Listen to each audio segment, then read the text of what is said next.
Hello, everybody. Just need a couple minutes to get. Oh, I forgot. I'm always forgetting. There you go. That's how you know I'm still setting up. So just give me a. I gotta do all the boring stuff. I gotta put out all the links. I gotta check to make sure that everything is running. So let's see. Looks like the Facebook's working. How about, hey, there's me. That's my face on the YouTube. Okay. And then that's my sneaky way of grabbing the YouTube link. Check it all in one go. Okay, and then Twitch. The problem child, usually the one that complains the most. Will it work? Looks like it's working. Okay. All right. Anyway, sorry I'm late. Hopefully the audio is much better as a consequence of that. I thought, hey, 5 to 6 hours should be enough to fix and set up the audio, but apparently not. Apparently we had to add some time. And I couldn't just do it half, it was half done. Or it was done, but it just wasn't right. There were glitches, so I had to fix it. I couldn't just go live with it just half working. So you're the famous Mega Man. My name is Earth. Show me what you really are for, or made. I don't know what the correction is. Where does the made go? Show me what you're made of? Is that what you mean? Whatever. Yeah, that's the game we're remaking. But yeah, give me a minute just to get everything up and running. Just gonna make sure everything is going out correctly here. I think that's good. We'll just post it. Oh yeah, and Discord. People in the Discord would like to know too, so that's good. Let's bother everyone. Send. Oh, I have music on all the scenes now. Let me turn that on, as I completely forget one of the big reasons I was changing all the audio setup. There. And that's actually a little loud for me. Should be good for you guys, but it's a little loud for me. Turn it down. If anything in the audio is not working, if you don't hear music and you don't hear me, say something. Now, which is the most, that was Terra's line in the game, the Japanese game. Not sure which is the most coherent, don't know, but him saying that soon everyone on Earth will be his slaves is damn badass. I'm pretty sure that didn't actually happen in the Japanese version. The translation is not great, that's for sure. Definitely something that we're gonna change. Okay, I think all the links are out. Do I have the things open? I need to. The game's open. I've got the animation stuff. I think we're good. So let's actually turn off the starting soon. And then, hello, welcome. I'm Mark D. Wiz. I'm working on a remake of the Game Boy Mega Man 5, and we're gonna go through that stuff. So let's switch on over. And just to kind of show it. Oh, it's actually a thing. It actually works. At least sort of. Here's the actual game. It does. You can do the shootings and jumpings and fire-ins and all the stuff. If you saw the trailer, you know exactly what to expect here. Not much of anything has really changed in the main build here, because this is, like I said, the prototype. And the idea with the prototype is you make the prototype, you figure out what you're doing, how long it might take to do all the stuff, and kind of figure out where the gaps are, debug out of there. Figure out what you need to do and all that good stuff. So in this case, the prototype build that you see here is getting thrown out. I'm just gonna throw it right in the trash. We're gonna pick out the little bits that were good, and we discard the rest and get a nice, clean, fresh take on it.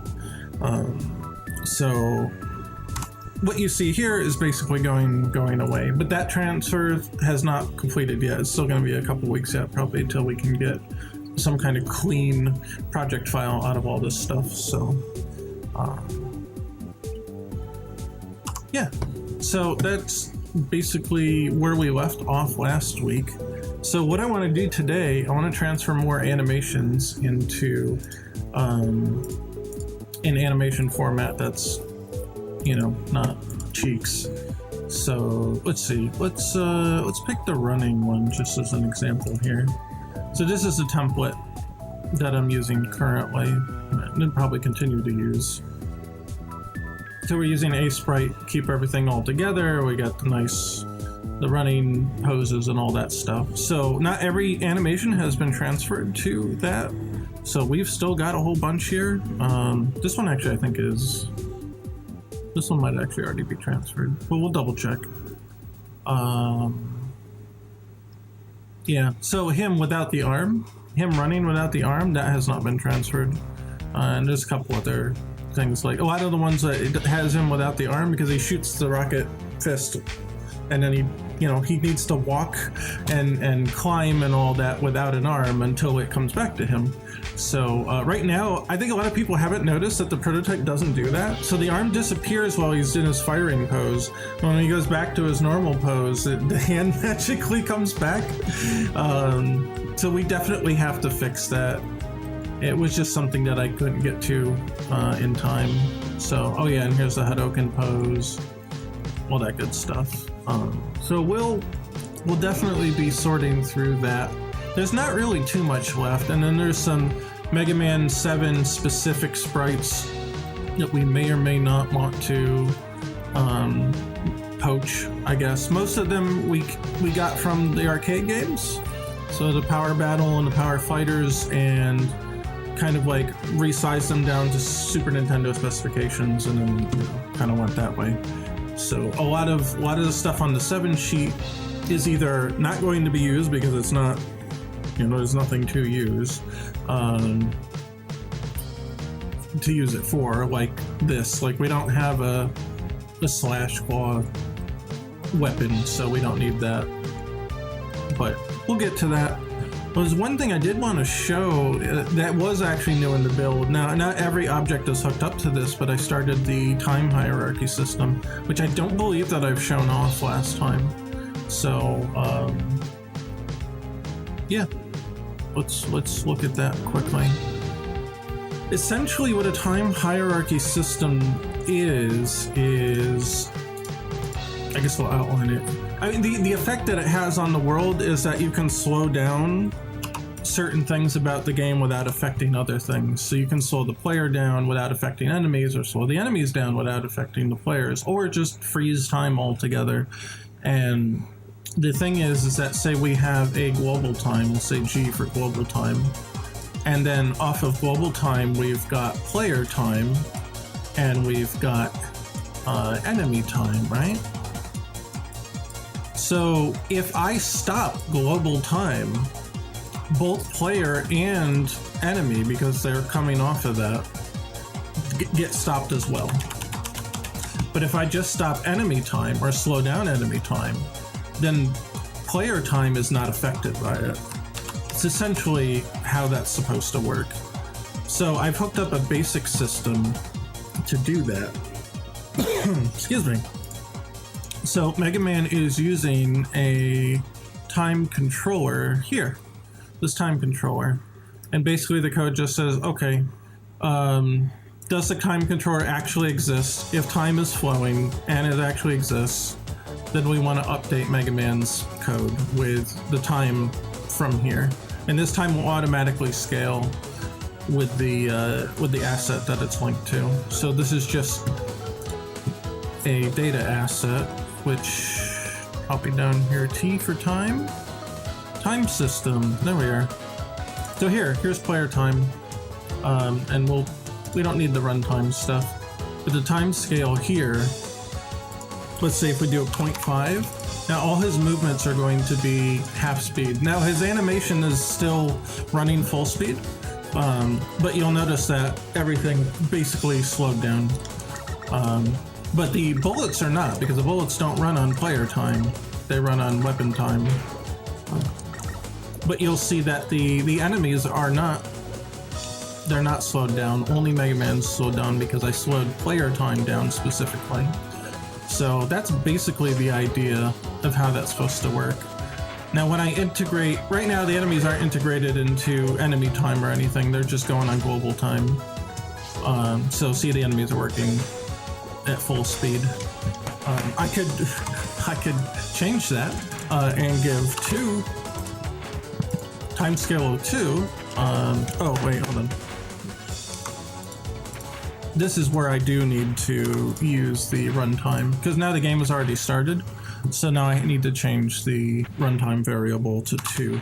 And now Mega Man should jump and run twice as fast. And so, you know. Oh yeah, he'll charge really fast too. Because his time is the charge time. It's affected by player time. So he can charge really fast now. So it's like super hyper dash. Be safer to do it over here. So that's what I've been working on a little bit. Just using the prototype as a little bit of a testing ground for that kind of system. So chat says, I wonder how Black Hole is going to be animated, because in World 5 it just spawns above Mega Man. Well, now I don't know. I'm not really sure. I haven't thought about Black Hole, you know, specifically the weapon. I haven't thought about many of the weapons in general.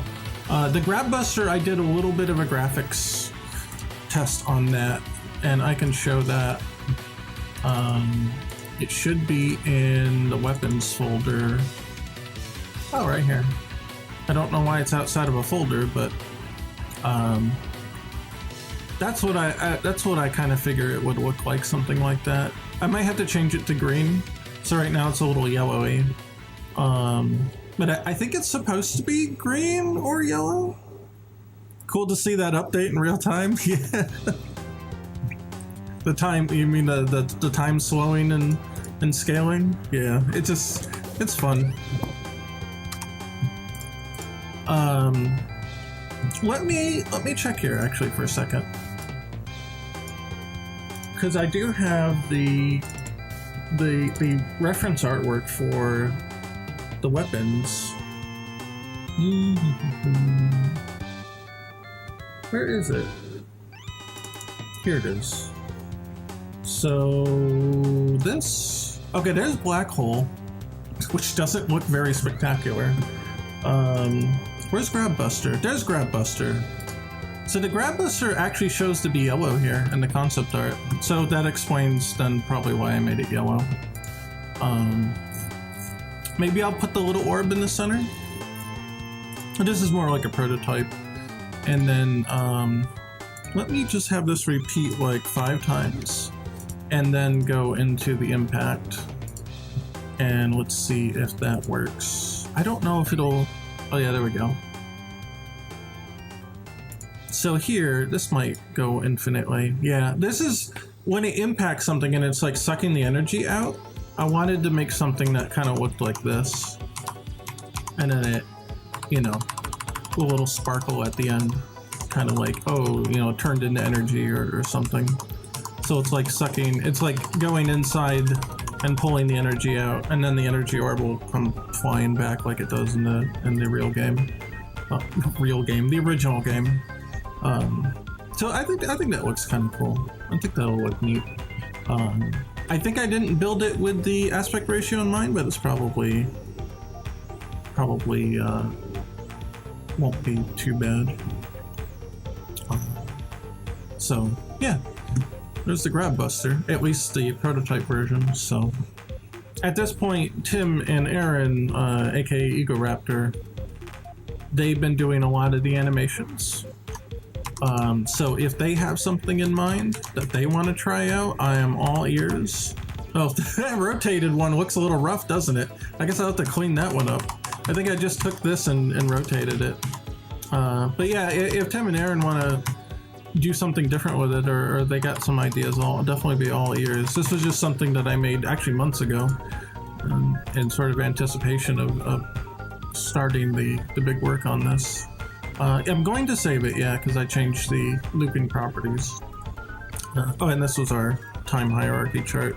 So you could expand this further and then say like, okay, here's weapon time, right?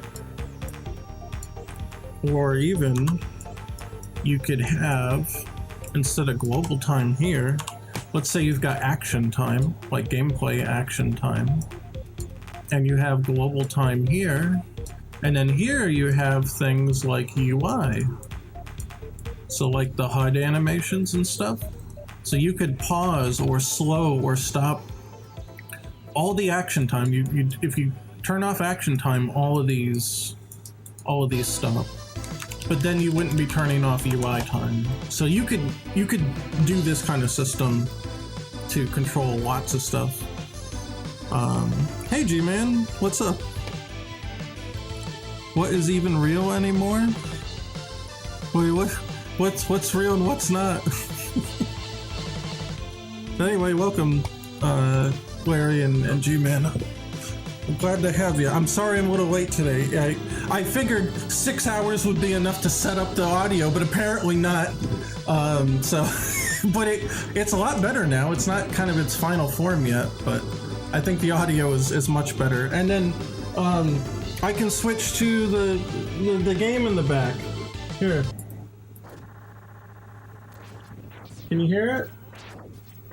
Yeah, it's a little soft, but I don't know if you can hear the buster shots. There's no music in the demo here. If we go to the menu, I guess there's music. I don't know if you can hear it.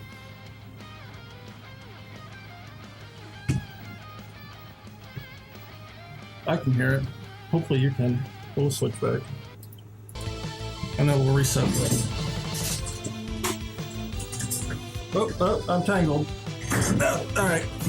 Hey Ponton, what's up? You can hear it? Cool. Yeah, the Mega Man X theme.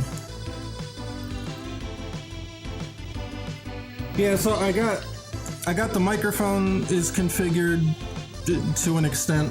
I kind of tried to mimic the settings that I had before. And then obviously the TV, the old CRT, that gets piped in. And then the desktop audio is actually where the music's coming from. And so that gets piped in, and you can't see it, but I've got my soundboard finally hooked up, at least, to its simplest form that I could get done today. And so I hopefully that doesn't take out my microphone. It should only take the music out, but I don't know. But there. So if I need to turn the music up, yeah. So we're gonna just put it normal. Hopefully that wasn't changing my microphone input. I have no idea. Sometimes wacky things happen. Let's see. Just doing some game dev? Yeah, that's what we're doing here. Almost got a full turn of my card game coded. Hey, how about that? Yeah, music was working? Good. So, right now it's a little simplistic. I wanna get like notification sounds and little animations for followers and all that stuff, but that's gonna have to wait because it already took like 7 hours to set that up. I guess I'm gonna need another 7 for the rest of it, so we'll cross that bridge when we come to it. Anyway, yeah, so kind of scattered here, but the time system is working all right. I want to. What can I shoot? Oh, there's a shoot button. I was pressing the wrong button. I want to clean it up a little bit, and I want to add some more control to it, because, like, say if I were to pause global time here, and that causes all the other time, all the flow of time stops to all the child time controllers or whatever you want to call them. then at that point, with the way that it's programmed right now, you're still getting tick. Tick is still happening, and that's the update. So when the game's like, hey, Mega Man, you better do your update, that's what tick is. This is still going to happen, regardless of... Actually, this should be here, maybe? No, I guess I did this so I could just turn this off and then I'll tick. Well, whatever. Anyway.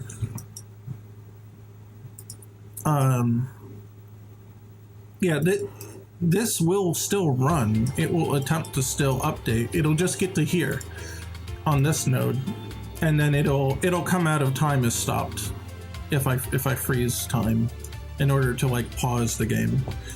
The problem is that everybody's still getting tick. They still have to do this check. They still have to run all this code. So what I want to do is make a new component that's like, hey, so like when time is frozen, how about we just like don't tick at all? So that component will be added in here, and it will get a signal when time is updated, and it will turn off the tick component for when time is stopped or something like that. That's the idea. Potentially doing a callback like that on like, 1,000 objects, maybe that won't turn out to be as efficient as I think it is, but that's basically the idea, so that it doesn't get ticked. So this looks like my stream, really? It's the same layout? Well, you got a CRT too? You got the CRT? You got Mega Man in the back? Is that what you mean? Oh, wires, the wires. Wires everywhere? Can you really see all the wires? Hold on. Do we see all the wires? Oh, kinda. You see the wire? Yeah, some of them. Yeah, there's some stuff. Like I got the PS2 controller hooked up. And the N64 and NES. Oh, you mean the wires on Blueprint? Okay. Here I'm thinking I'm looking messy here. And he's talking about these wires. I try to be pretty orderly with them. Now this code is kind of test code. So I didn't quite make this too orderly, but if I was doing this for real, this was supposed to be production code, what I would probably do is do it like this. Let's do it. Let's do it fancy. Let's do it right. I would make a node here, here, and here, and I would do something like this. And then here, this could go this way, and then everything moves here. There. How's that? Nice and proper. Maybe... See, now you're getting me neurotic about it. Want everything's spaced nicely. Just like that. There you go. This is the test to make the animation play at the right time. But it doesn't work. At least not yet. It's still work in progress.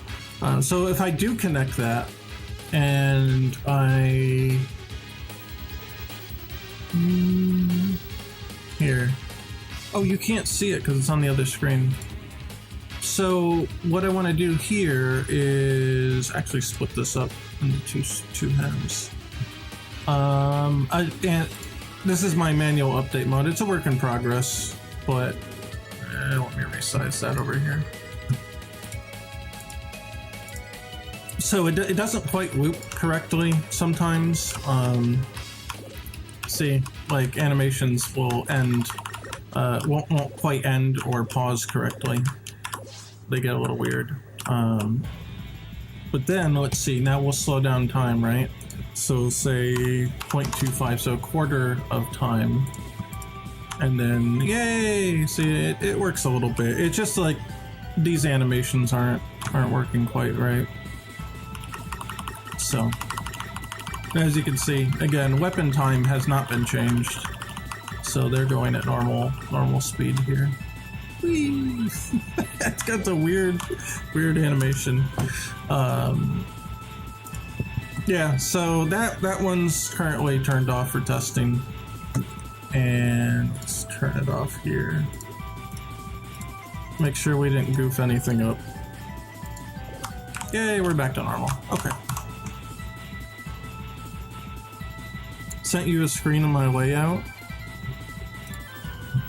Let's see. Oh, okay. Here. Here's Ponton's layout. This is what he sent me. I like this where... Wait, so you got two windows here, right? So what's the bottom one? Does the game just have two windows, or what is this on the bottom? Or you testing NetPlay, maybe, right? Oh, top is host, bottom is client? Okay, yeah, so you testing NetPlay. Damn, you got NetPlay and everything? I feel like a dinosaur now. That's cool though. I like the way you set that up. And then you don't have to flip between them, like you can still see stuff in the back. I'm running it like Unity. This is how I used to have Unity set up. I'd have my details on the right, or the inspector.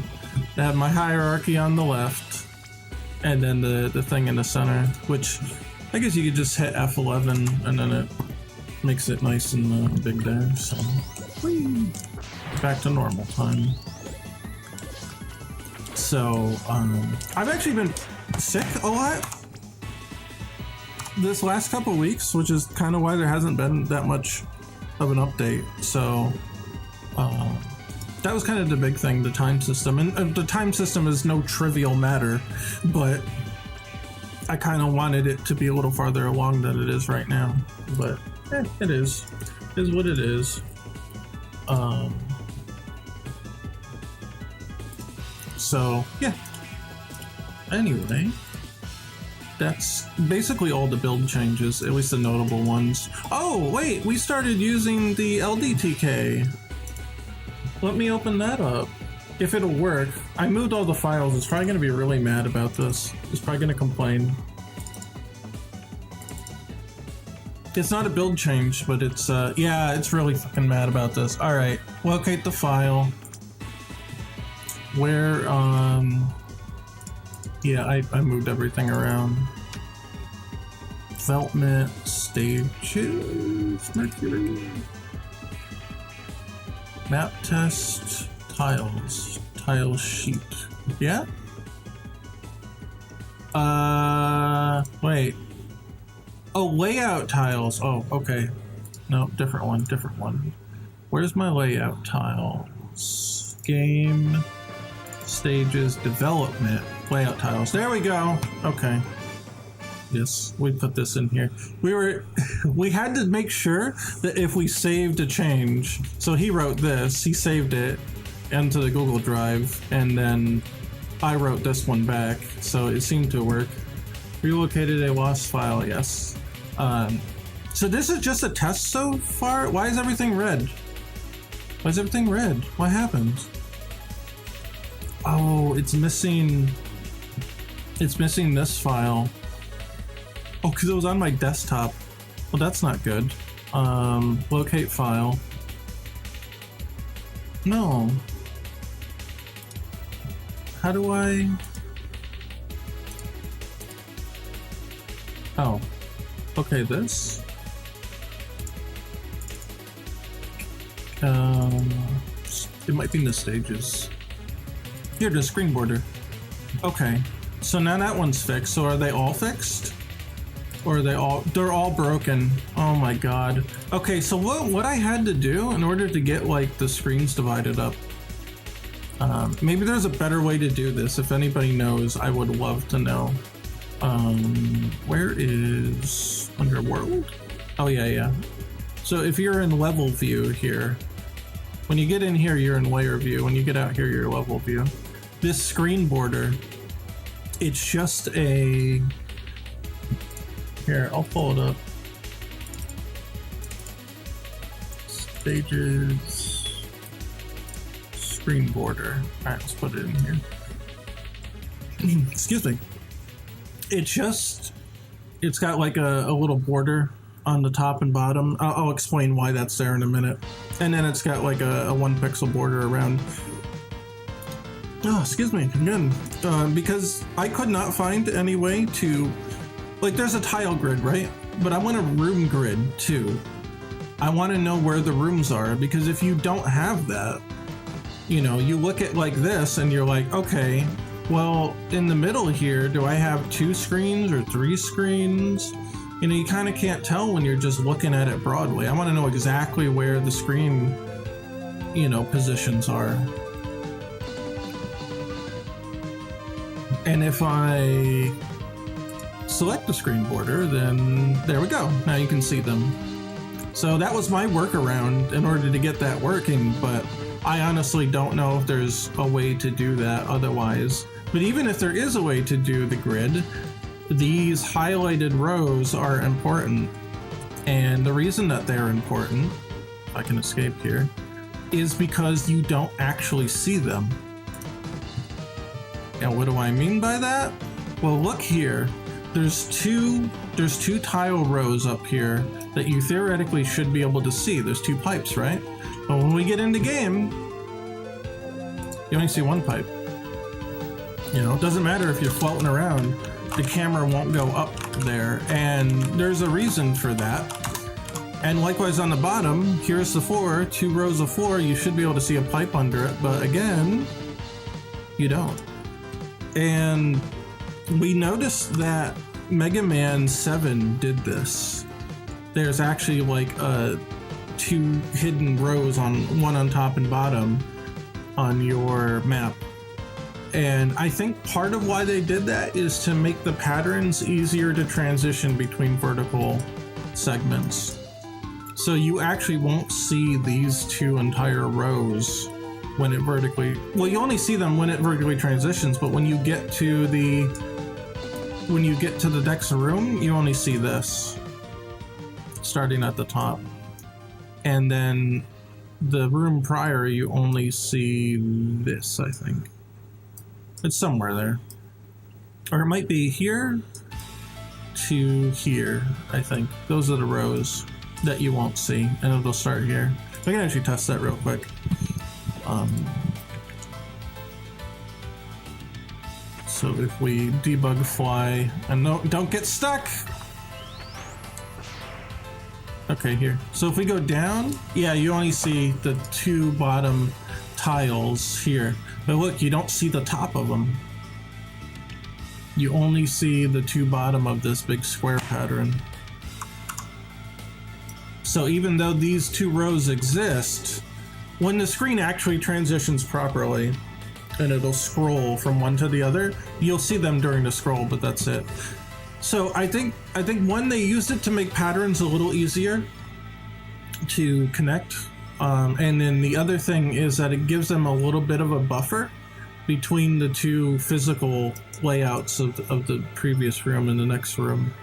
And that can be helpful because you have, especially here, we used it. This here, this spike is only visible as 1 tile, and the other tile is hidden because, again, these 2 rows here in the center, you would only see them during transition, but not when you're actually viewing the rooms. So we basically using it to kind of like maximize the amount of vertical space. I'll drag Mega Man over here to show it again so you can kind of see the in-game view and how different it is. And you'll see exactly what I mean. Yeah, it's also overscan protection, yeah. So here, see? You can see them there, but I don't want those spikes to be bleeding into the next room, right? Oh, I changed this room too. I can explain this one. He's stuck now. Poor bastard. Can he come out? No, he's dead. I'll explain that room in a second. But yeah, then I don't have to have the spikes showing up in the next room up here in the ceiling. They can just stay here, and it kind of gives you, you know, both an artistic buffer and whatever. But then you can also, it also benefits with, excuse me, it also benefits if you have screen shake. So if you, I don't know if I can do this in real time or if it'll get mad about this, but let me try to adjust the main camera here. Yeah. Oh no, that's the main camera. I don't want that one. I want the scene capture. Here it is. Yeah, so if there's shaking, screen shaking, then you actually have a little leeway to not see the next room, right? You'll only see what's here. And so you've got some leeway that way. So it has multiple uses. It's actually really helpful to do it that way. And it also, again, makes laying out the patterns between the rooms a bit more separated. So you can kind of make a transition between one tile set and another or something, and it just makes it a little nicer that way. So that's why we do that. And then, so I say all that to say, I need to see that when I'm doing the level. So that's what these highlighted rows are for, to remind me that, hey, you're not going to be able to see these. So when you make the level, make sure that it is built in a way that, you know, has that in mind. But of course I moved the damn file, so all the references are broken, which is wonderful. If we zoom out, we can select it here.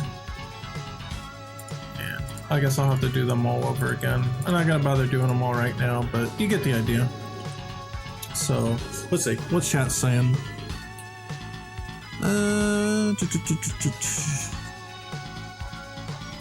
Did I watch the MAG Mega Man Legends 3 trailer? I have no idea what that is, so I guess the answer is no.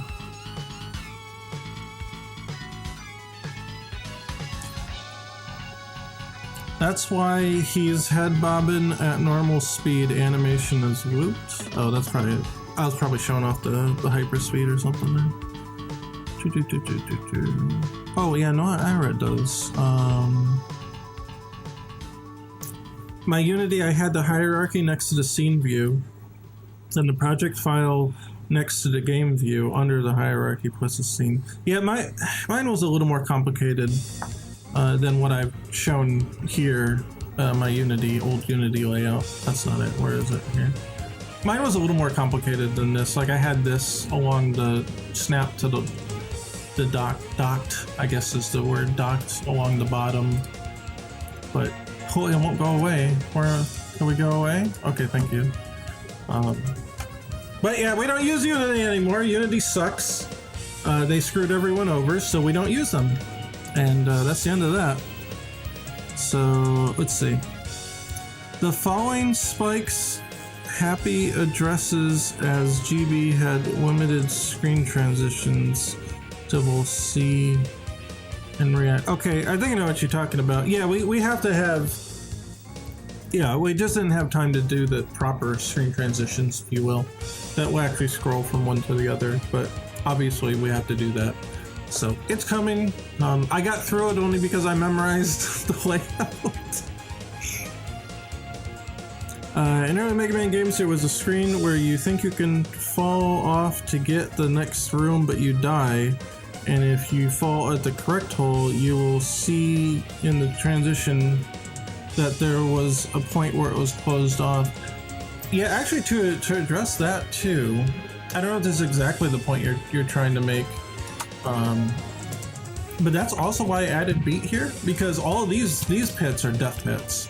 All these pits are death pits. You fall in here, you die, die. And then all of a sudden you get to this room and there's a pit, but it's not a death pit. You're supposed to jump down there, but it's kind of weird because all the other pits that you jumped down killed you. If you're a seasoned Mega Man veteran, then you probably don't think twice about it. You probably identify that you have to fall down here. However, I think it makes sense to have some indication that this pit is not going to kill you, and so Beat will happily come over here and help you out and say, hey, you should probably jump down what might be a death pit, but it's not actually. And then since Beat has already told you that jumping down here is okay, then you can go down here, because you know you can. And then here, when we get to the bottom, we have to sort of tell the player, hey, we have you jumping down now. Jumping down's good, but it's not good anymore. No more jumping down. And a good way to communicate that is putting a bunch of spikes at the bottom, because everybody knows what spikes mean in games. So you don't go there. Not good. And so that's a good way to communicate that, I think. And then they can go on and do their thing over here. There's Tamp. Oh yeah, so I want to explain the other room too. Tim and I were trying to think of things that we can do to add to the level that should be in character for the level. And excuse me. So ignore the what the hell is his name now? Oh, he fell off the thing. Damn it. He's not coming back? Oh, he's gone. Okay. Here, you know what? Let me turn this guy off. Can I turn this guy off? How do I turn this guy off? Can I just disable?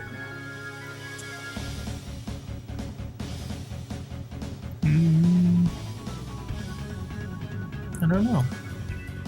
Can you just like disable an object in Unreal? Just say, hey, I don't want this to work.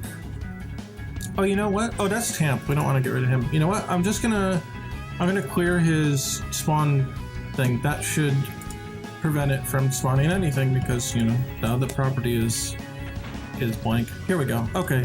So what we wanted to do is change this room so that the blocks here, let me get Mega Man out of danger.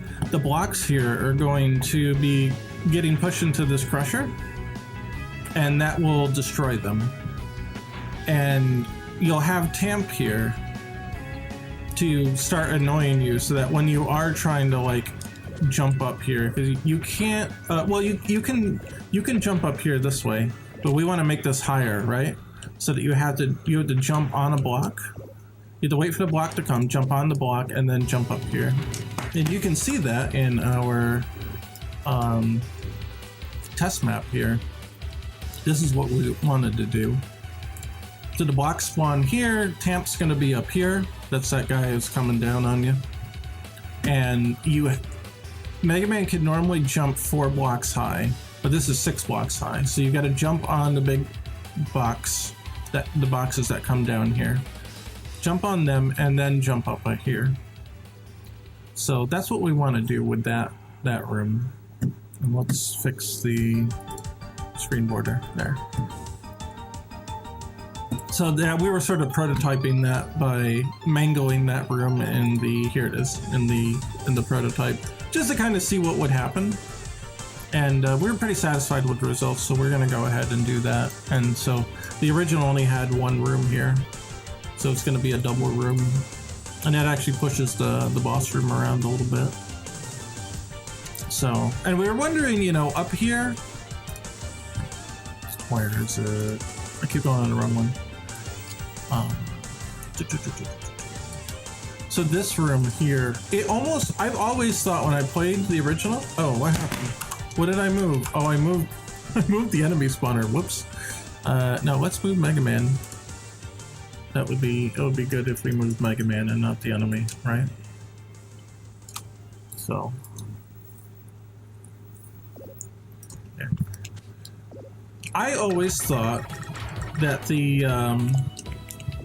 this kind of looked like a secret passageway to me. It's a little thinner in the Game Boy version. The wall looks a little thinner, but this always looked like an entranceway to me here. You know how it narrows? But it's not. As far as I'm aware, there's no way to enter it. Maybe at one point they had an alternate route, maybe they didn't. So we were kind of like sketching out and trying to say, oh, you know, what could we do here if we had more space to work with. Now, obviously, it's not a coherent level and there's a bunch of blank rooms, but we thought, well, hey, what if you had an alternate route to go here? What might that look like, and does that seem like something cool that we'd like to do?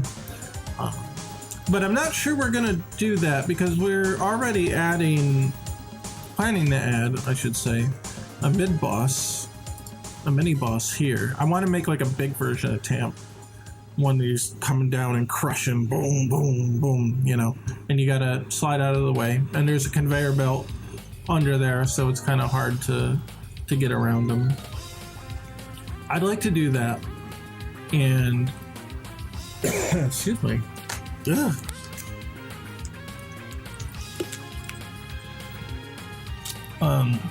And the other thing I absolutely want to do for this stage is being able to go up the garbage chutes. I think that was really cool. I think that was one of the coolest things. In Mega Man X, you can do it. In fact, maybe I'll show it in a second. You can actually get up the garbage chutes in Flame Mammoth stage, and it actually screws the game up. It freaks it out. You weren't meant to go up there. And in the original Game Boy Mega Man 5, you likewise, as far as I'm aware, you can't go up the chutes, even though the crates can come down. So I thought, well, maybe you should be able to go up. And so, okay, we'll do that then, right? Then we have to add like a room up here. I've got to figure out like a reason to justify it. It can't just be a room just to be a room. But there should be like an item. Maybe there's P-chips up here. Maybe you can find an item.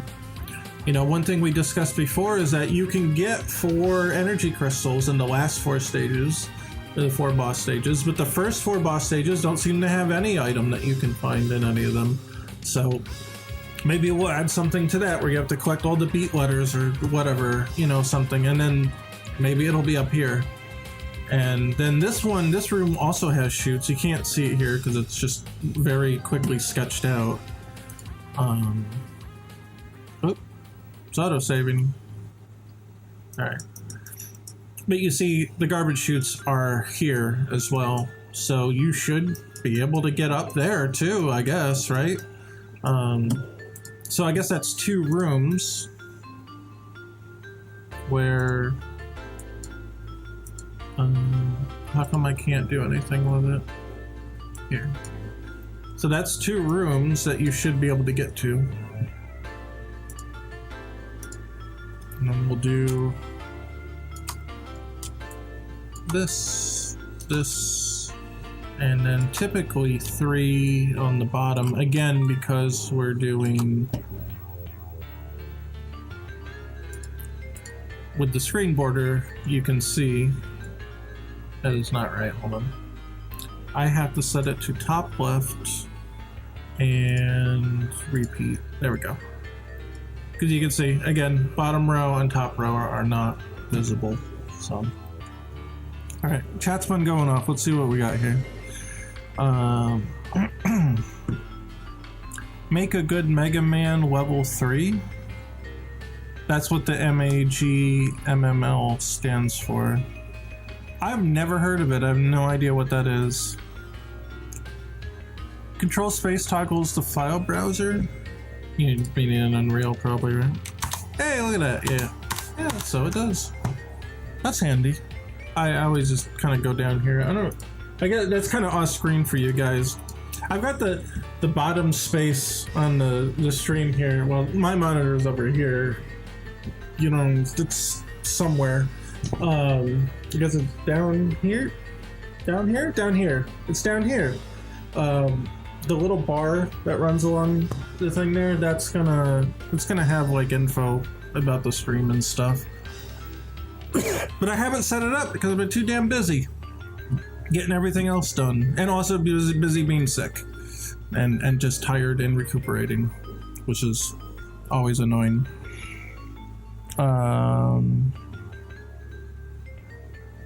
Okay, let's see. They patched it out in some version updates, the Mammoth chutes. Really? Does mine have it? The 1.01 or 1.02 has it fixed. Really? That's interesting.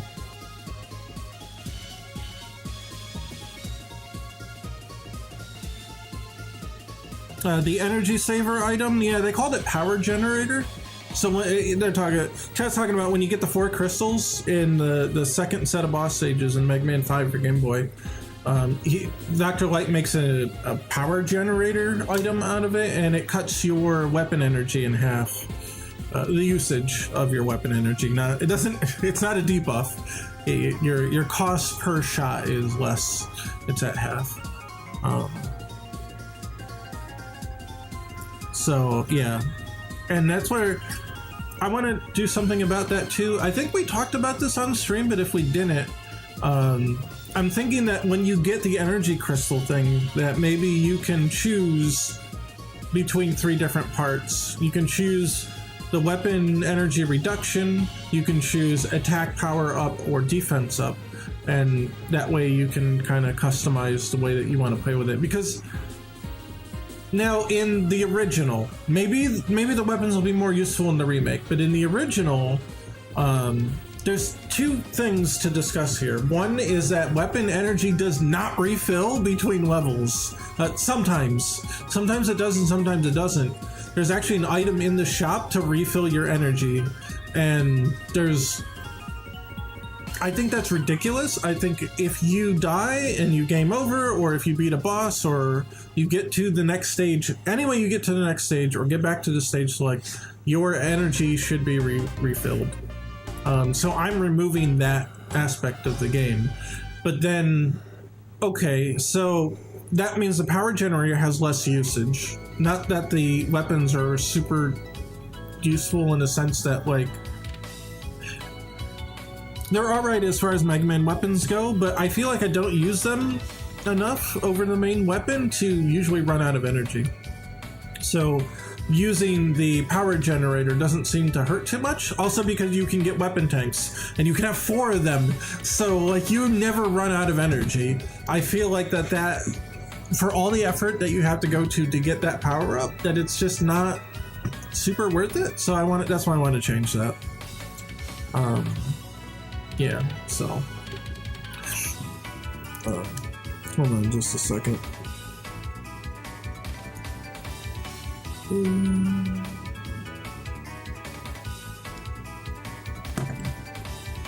Just replying to my wife. Looks like a cake? What's a cake? What looks like cake?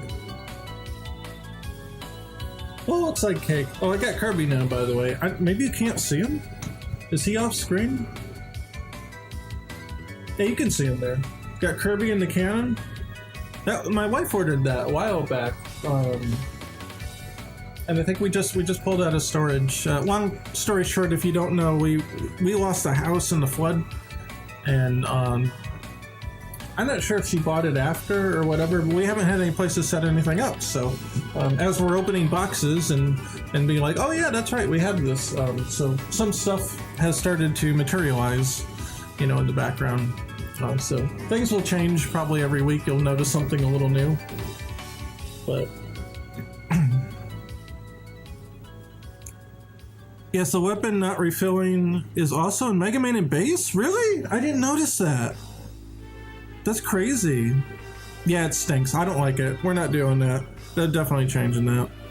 Hate when I run out of weapon energy from deaths, or even just one death to a boss. Yeah, at least the original game did give you weapon tanks. You could buy them in the shop right away.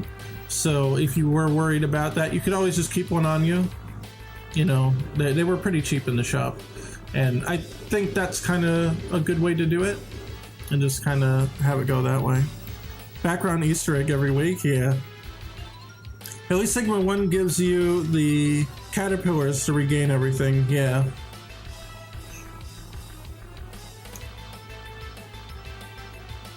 I think it was only for the Crystal Barrier and Kingdom Wily stages. That might be. But yeah, actually, now I'm really curious. 1, I want to test out the audio. 2, I want to see if this version of Mega Man X I can actually get up the chutes or not. So, here. Let's try it. Please stream hold together. Are we good? Is everything set up? Hey, look at that. Looking pretty professional, huh? Alright, one thing, let me get chat over here so I can see it. And 2, let me get the microphone cord, not tangled up, would be nice. And get that a little bit better position, so maybe hopefully you can hear me. So we'll see.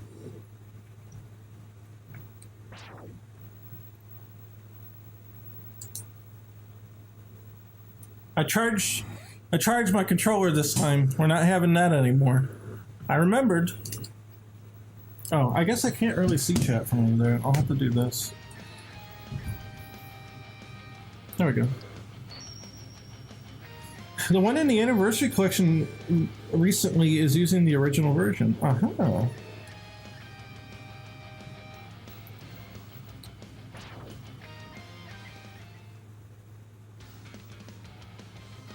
Oh, that's right. I gotta go through the intro stage. Alright, we'll try and make this quick.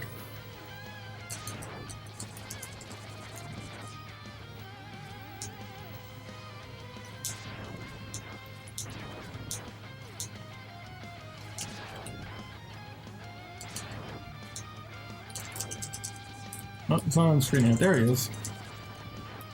Yeah. We're a little too early. Him?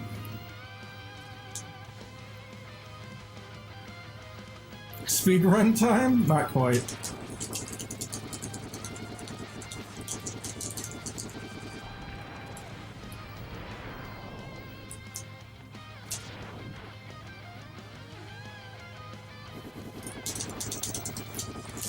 Nope, not gonna make it. God damn it!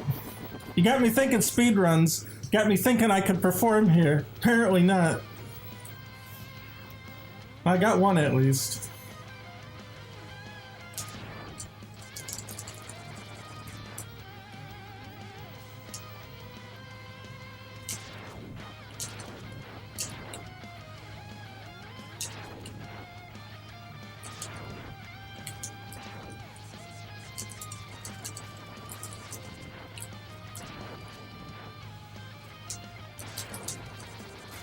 Yep, looking at chat.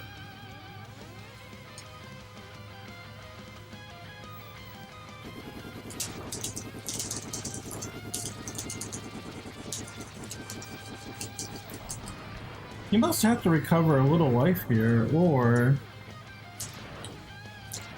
No. Maybe there's a way to do it with only getting hit once? I don't know.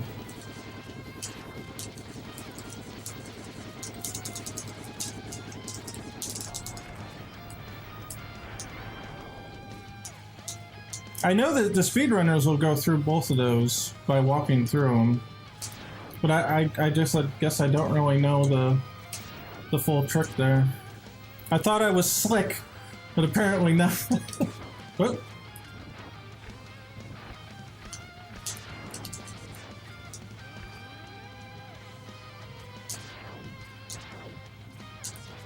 There he is, rotten bastard.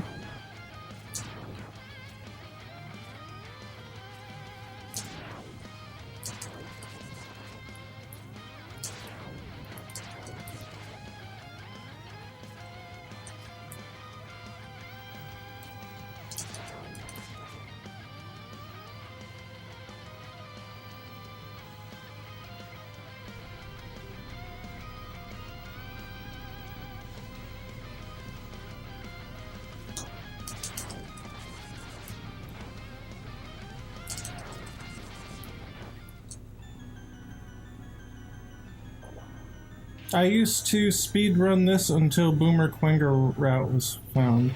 I have no idea. I don't know what that is.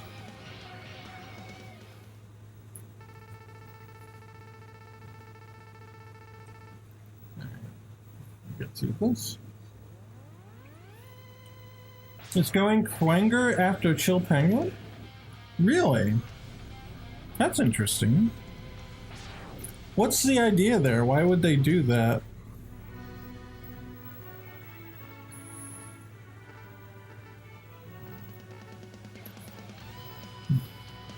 Oh, okay, so in Mega Man and Base, from what chat says, the weapons refill only after a boss has been defeated, but not through backtracking. That makes sense. Since Quenga you can beat with the Buster, and it's overall faster with the route.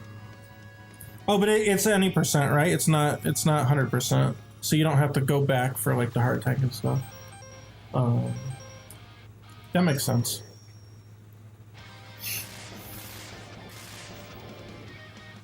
%100 as well? How do you get the heart tank then?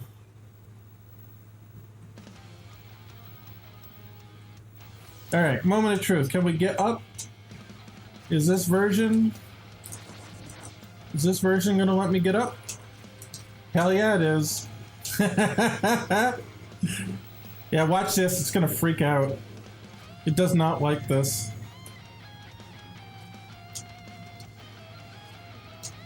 Oh, I fell. Well, it's okay. I can get back up here. I just need the right thing to stand on. There it is.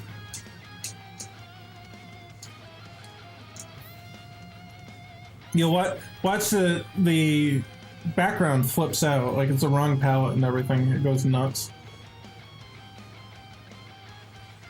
There it is. There it is. Can I get over? There we go. There you go. How about that for a sub tank? Does that look good? And then I think you just die here. I don't think there's anything you can do. It's just all kind of weird. There you go. There's the glitch. But that's the inspiration for, hey, let's let him go up the chutes. You know, it just always occurred to me that it should be that way.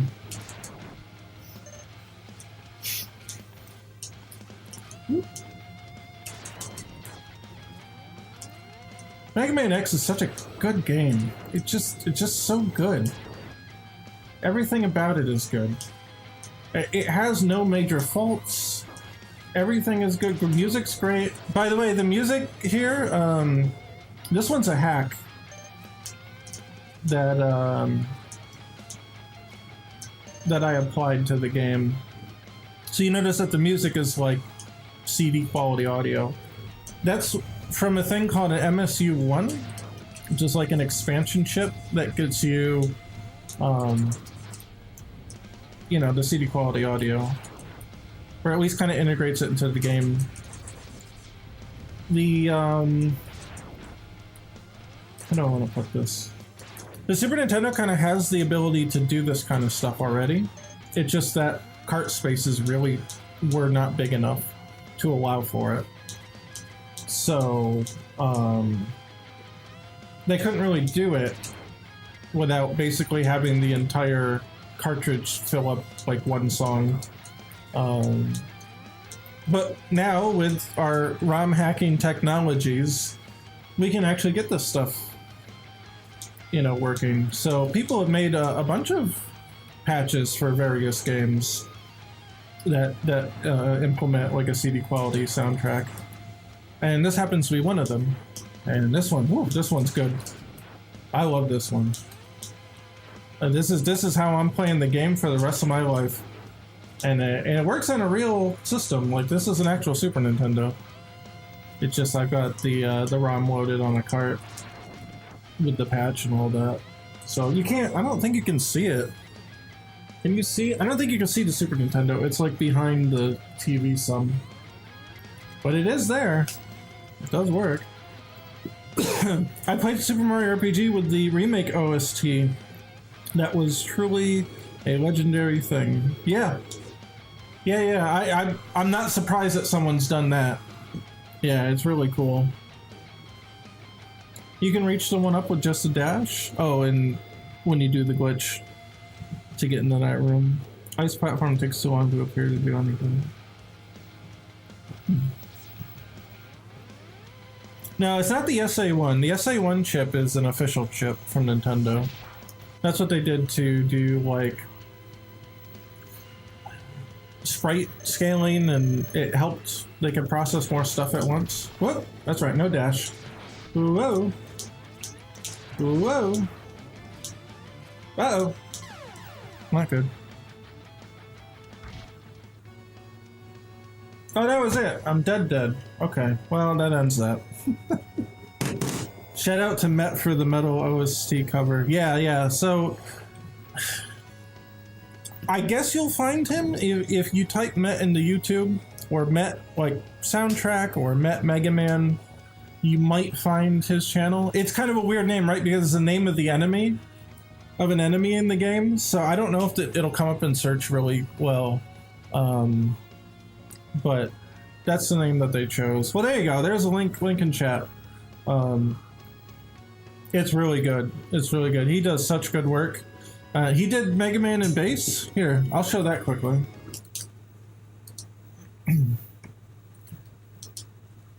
He did the soundtrack on this too. It's absolutely incredible.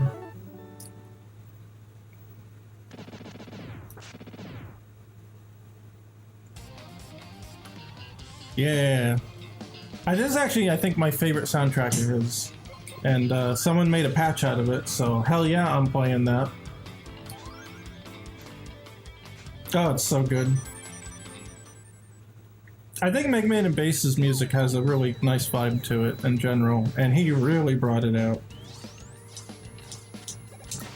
So this is, I applied 2 patches. I applied the soundtrack patch and the translation patch into this one. The translation's pretty rough. It's pretty early 2000s, kind of a corny translation, but, you know, it's better than not being able to see anything, right?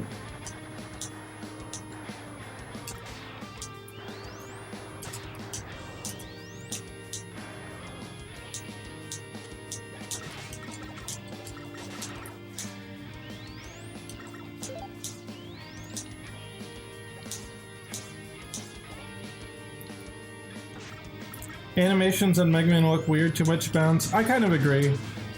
I like the quality of the Mega Man 8 and Mega Man and Bass animations, but I don't like the jelly look. It just looks like he's made of jelly. And just kind of, I don't know.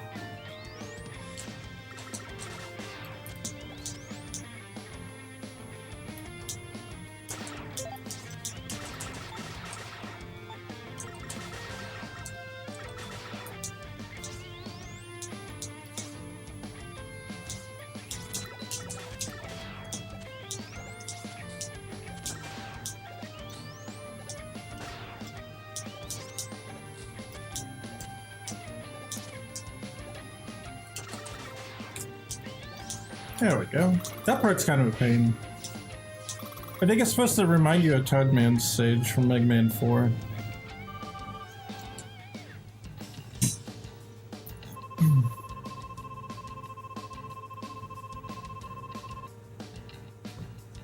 The shot impacts isn't the same as Mega Man 8. The world isn't a happy one. Yeah, the visual effects here, I think they had to cut down because of all the animations. You know, the increased animation quality from 7 to 8 to this. But yeah, the visual effects of like the Buster impacts and stuff, they're not like great.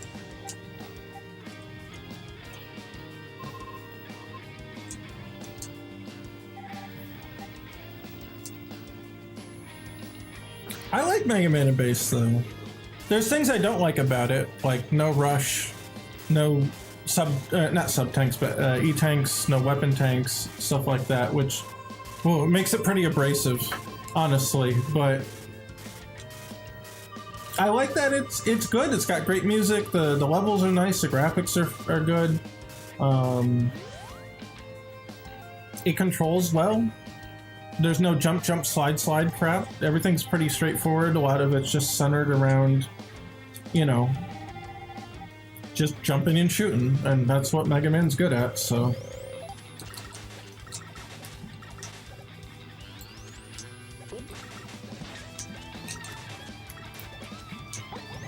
Get rid of him.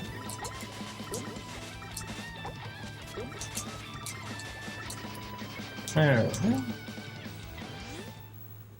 He takes to become a lottery. Yeah, you can summon Eddie. You can summon Eddie, but he gives you random items, as per usual. So yeah, it's really RNG. And then you have to wait because he's... Or was it Rush? No, I think it's Eddie. And you have to wait because he's going along the screen and he's like dropping stuff as he's going along. So hopefully you're in a room that you can get to the items. And then 2, you've got to dodge everything coming and going the whole time. All right, listen to this song. Oh my God, it's so good. Listen to this.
Yeah, right?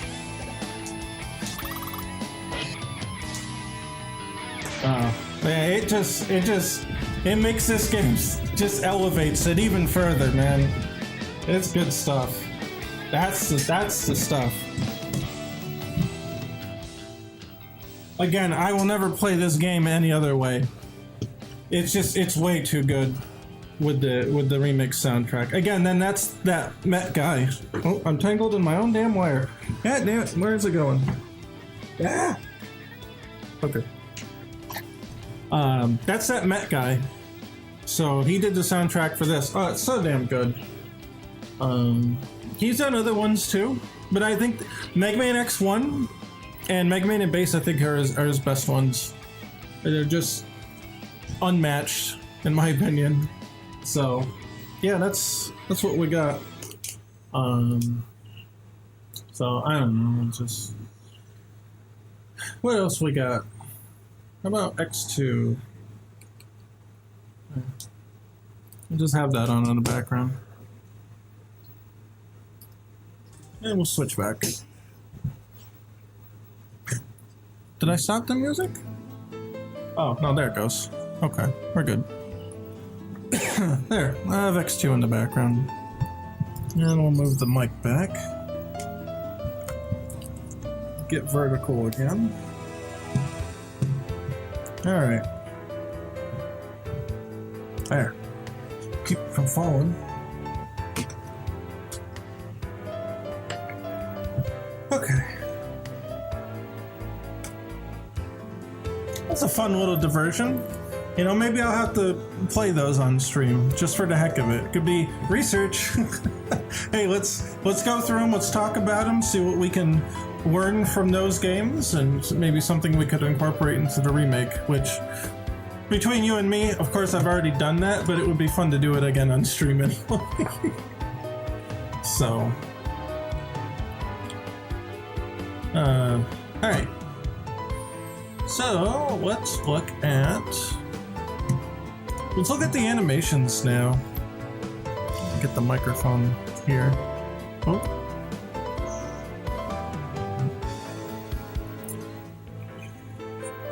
Yeah, it's got a little connector here, which is actually really nice, because this has the microphone and the headphone all in one jack, which some phones will let you plug into, but not all of them do. So this is like a splitter. I put it in there, but the connection's not great. Sometimes it cuts out on me. So if I'm fiddling with it, that's what happened. The music cut out, and I'm mad because I like the music and I want the music. So, all right. So we're gonna do animation stuff. I wanted to look at. So we've got here. We got animations where the arm is missing. That's what we need to do. Yeah, up here. So standing without the arm and stuff like that. So we want to actually add those since they weren't in the prototype. I'm just taking a quick look at what we've got here. I don't know if we actually use this or not, so we might not bother with that one. And we're definitely going to need this, but we don't have damage in the game yet, so we'll see how that goes. Yeah, this is when Mega Man gets an item for Mega Man 7, and then without the arm. And we don't need Junk Shield. I don't think there's any kind of shield weapon in the game. Now again, we can look at that concept art here. Reference artwork. Okay. Yeah, there's nothing with a shield. Even this, I mean, he uses the hand, right? But he doesn't shoot it front and back. So we don't need the front and back one. I did convert them from the arcade for some reason. I thought maybe we'd need them, but we don't. I think this one is converted as well. The ones in black I think are the originals. Yeah. And the ones out here are the ones that I've converted. Yeah, you can see difference in the hands even. Like this hand especially. You can see it's very different in Mega Man 7.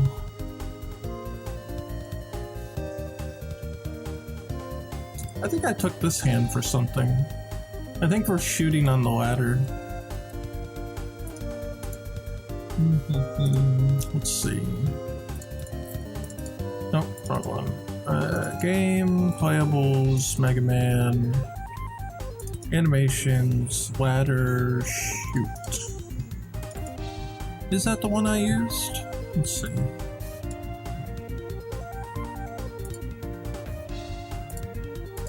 Yeah, or it's a variation of it, perhaps. Does it look like that? Oh no, it's a different one. I kind of like this one. Damn it, where is it? I kind of like this hand. This hand's actually pretty good. I don't know, maybe I'll steal it. I don't know, I kind of like the way the hand looks here. And then to put it on here? I don't know. I'll think about it. Yeah, just for the heck of it, right? Oh, wrong wire. Here. Yeah, what would it look like? I think it looks pretty cool. It's got a little more, I don't know, dynamic feeling to it than the other one.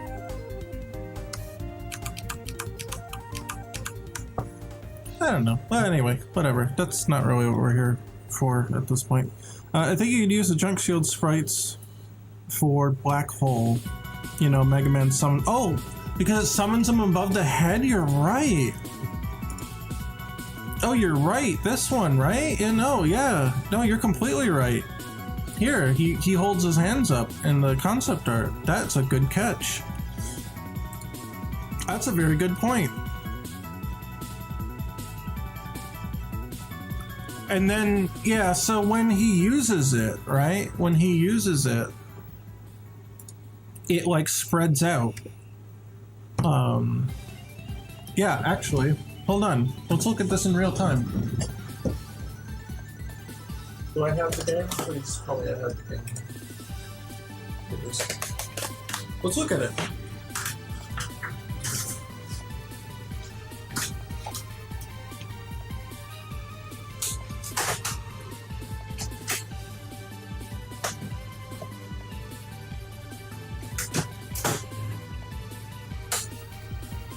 Let's look at it. Ah, it's not playing at home.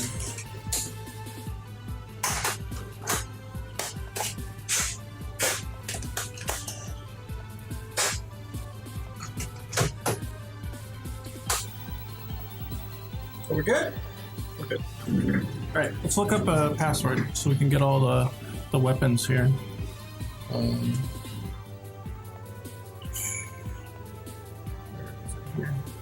Yeah, let's look at it in real time.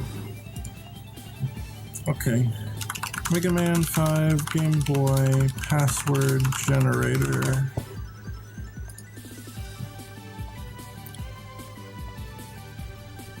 Okay, we want all weapons. Everybody's been defeated. I'll get all the crystals too, that's fine. Let's give us 4 weapon tanks and an S tank so we can refill. And 999 P chips. Yeah, 9 lives, there we go. How about that? Yeah, and energy balance was good. Okay, so we can switch the music too. How about that? Okay, password. We've got ET. I don't know. Oh my god, this is the worst password and input screen I've seen in a long time. It'd take forever to put these in. TT.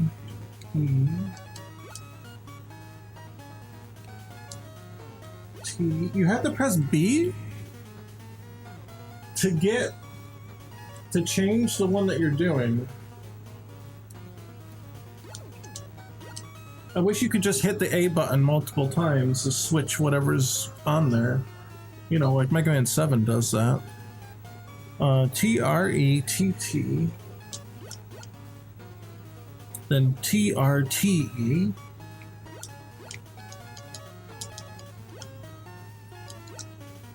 And then blank EE blank R.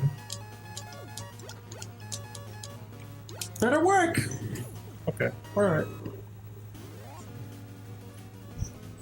Okay, let's take a look-see. We'll go into a stage without a lot of bullshit in it. Oh, hold on. Change the controls. Well, let's take a look. I usually do all the R's first and then the E's and then the T's. Yeah, that's probably the smart thing to do. That's not what I did. Saturn is the black hole. So, yeah, let's see how that goes.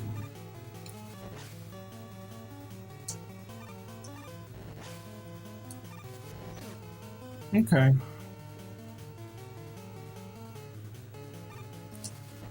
Wow, it's pretty powerful, but it gets used up. See, I've got no weapon energy left. I got one more use out of it, but it's a good screen clear. Yeah. So I think while he's using it, right, he'll hold his hands up while things are getting sucked in.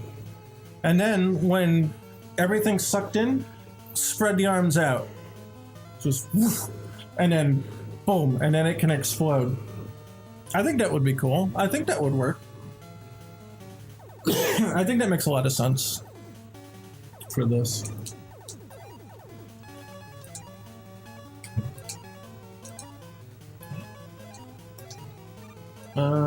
Wait, how do you do it? Yeah? Knock, knock. Hello. You got time for some special guests? Yeah.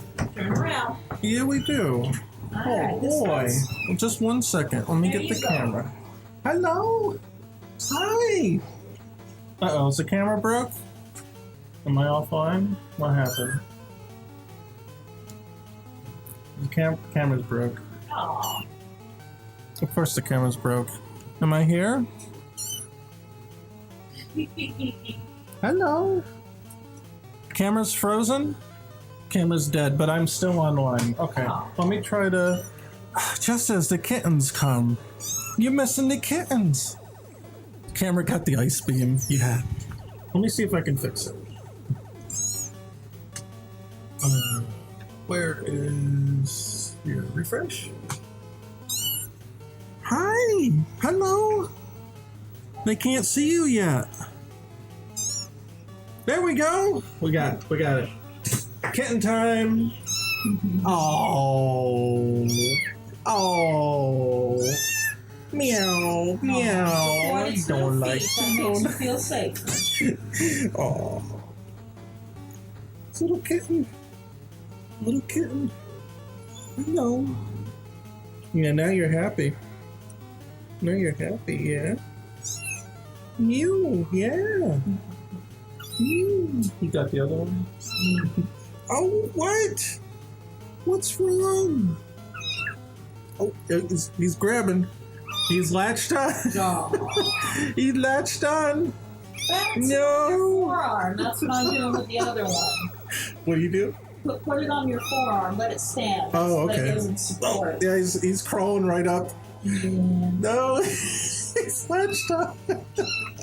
I'm sorry. Here. You're Here. okay? Oh, Here. Oh, you're fine. You're fine. Please unhook my hoodie. He won't come off. Here. Get down. Get down. Get down. Get down. Get down. He's almost there. There we go. No, he's grabbing. He's grabbing. There we go. We got him off. What's wrong? Is this sticky? There's baby number 2. Is this sticky? Get baby Hi. number 2. It's on the desk. It's a runner. Oh, I see him. Okay. Is this one sticky? I'm not sure which one's which anymore. I don't think it is. Here you go. Come here. Oh, go back to mommy. Come here. Hello. You're okay. Hi. Are you sticky? I don't know which one's which. They look the same. Come here. Yeah. Yeah, there you go. Look at the camera. Look the other way. You're not gonna. You're not gonna. Oh. Come here. There you go. There you that go. one's sticky. This one might be sticky because she's a lot calmer. We call her sticky because she had an eye infection and her eyes were sticking. So, yeah. Yeah, see, this one's much calmer. I'm pretty sure this one's sticky. Oh. Hello. Hi. Wait a minute. What are you doing? No, you don't want to be up here? Have a good one, Ponton. We'll see you later. Look at. Oh, another cat's here too. I don't think it's their daddy. No, it's Jimmy? no, it's Orangey. Orangey. Yeah. Oh, you don't like it. Come here. You're okay with it. There you go. Oh, you just want to crawl. You want to crawl? You want to go everywhere. Where are you going? I'm going to take this one back down because it's Yeah, mommy's yelling this one for wants it. to go too. All right, come on, my babies. Let's go.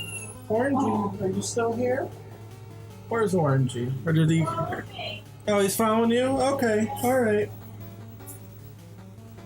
There, kitty time. Felicia approves, yeah. Kitten time. Frozen, you pushing your glasses up. Yeah, when the thing froze. I don't know why it froze. Battery's getting low though, unfortunately.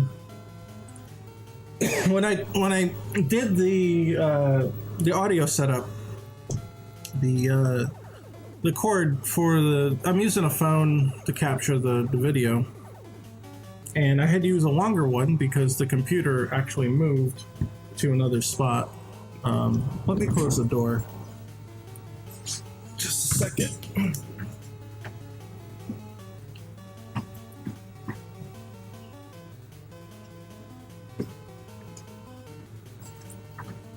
There. I leave it cracked open so that the cats can come through if they want. But it gets quite hot in here if it's just open. So, but it actually gets kind of chilly, and that's why I wear this to make all the equipment happy. It's actually got to be kind of cold in here, but now it's getting warm because the door was open there. Gotta go for now. Sleepy time. Thanks for the stream. See you around in another space day. I do. Well, have a good one. I'll see you back next time. We'll be here Wednesday instead of Thursday. I was just sick yesterday, so this is our makeup stream day. But yeah, it'll be next Wednesday, hopefully at 8 p.m. Eastern Standard Time. If I'm not screwing with the audio again, making me an hour some late.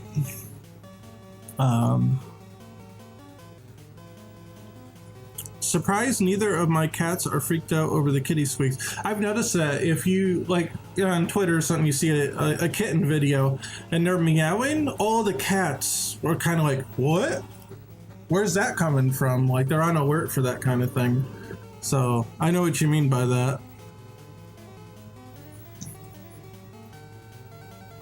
I shared the broadcast so people can watch and know that you do live stream too. That's cool. Where'd you share it at? I appreciate that. Yeah, if anybody else wants to share the stream too, that's probably a great idea, actually. I should promote that more. Yeah, so I think we're pretty much done with fiddling with this for now. We saw... I'm not sure... I don't know why it's not letting me use the weapon energy, though. The weapon tank. Oh. I don't know, that one worked.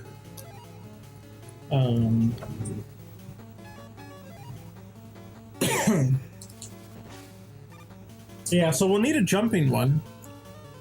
You can use it on the ladder, I assume. Let's find the ladder. I don't want to waste all of them.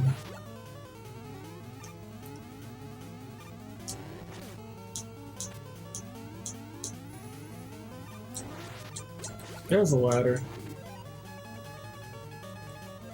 So... Oh, you can use it on a ladder. I thought it didn't work at first. Yeah, you can see it.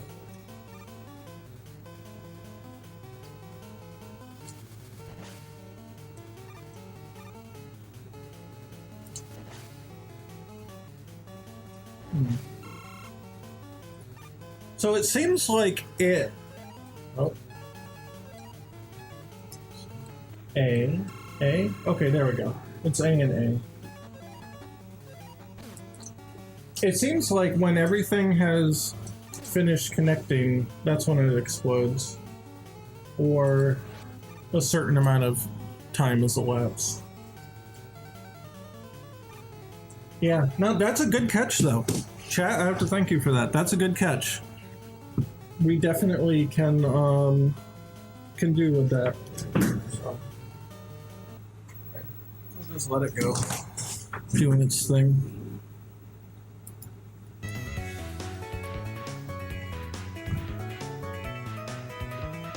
So we might want to reference that anyway in a minute. Ugh, excuse me. I don't know why I'm having so many hiccups and burps. You know what it is? It's that you haven't eaten in a while, burp. So if you haven't eaten in a while, for some reason, I don't know if everybody else has this, but it makes me have little burps. And I kind of forgot to eat dinner. So I got them. That's what that's about.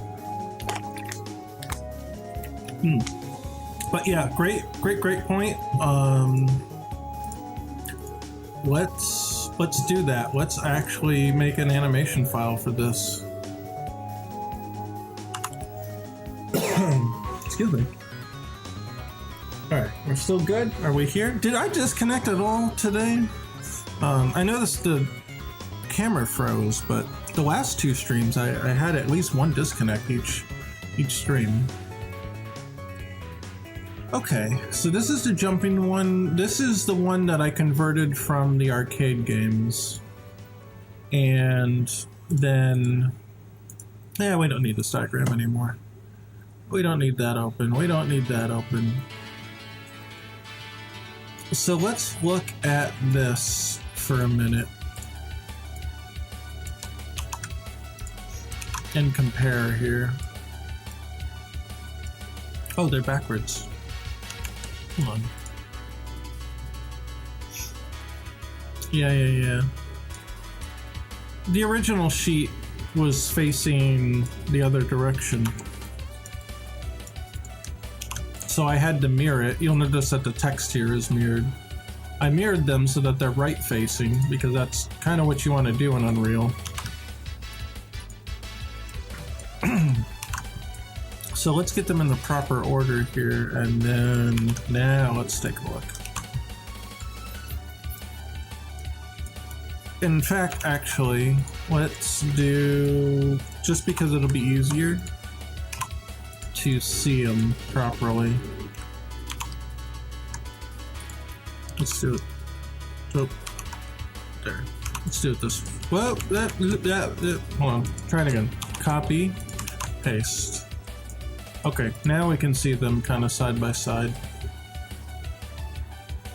Yeah, I already see the differences. Like the hand here is a bit different. It's got a light pixel on the bottom. This one's shaded a little bit different, I think.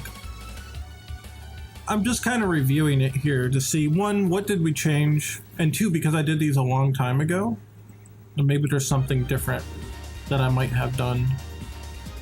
But I think everything here looks pretty straightforward. So I do like the hands. So here's what I really wanted to see. The arcade games had this like weird light version of this. So what if we said, okay, we want to do something like that. That doesn't look quite right. It doesn't look terrible. It doesn't look quite right. So what would they have done? This? Now this is where... What's the difference between these two?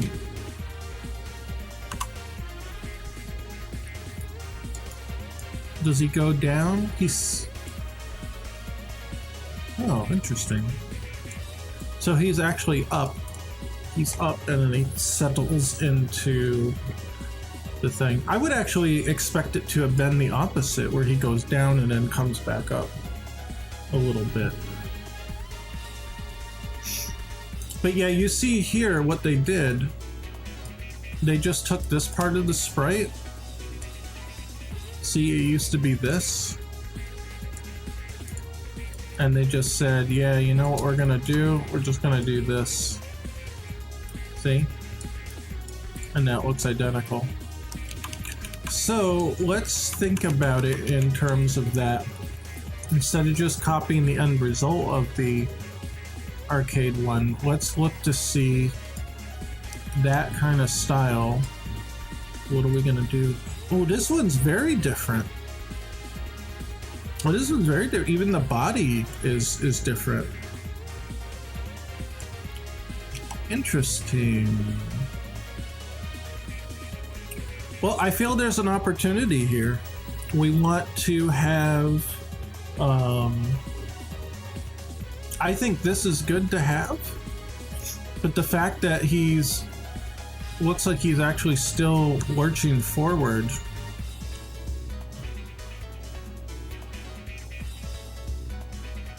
Well, no, okay, so he does this one first. He goes down and then pops back up. Yeah, I see, the leg is longer. I was thinking like, wait, hey, could we potentially merge these two into one? But I think this actually gives more motion this way anyway, because he's going down and forward, so that this is coming down and then popping back up in the next frame, which probably is the right way to do it, but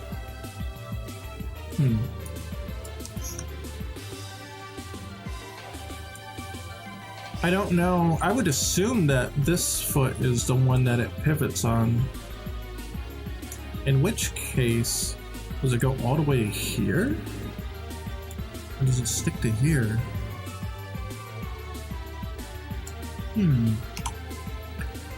Well, and this is why we do these files, because we can preview what's going to happen. So let's do the standing one. We'll take the standing. And let's turn on all the layers. No, we don't need that one. And we don't need that one. We're gonna save as a new... What the heck do we call this thing? What is it?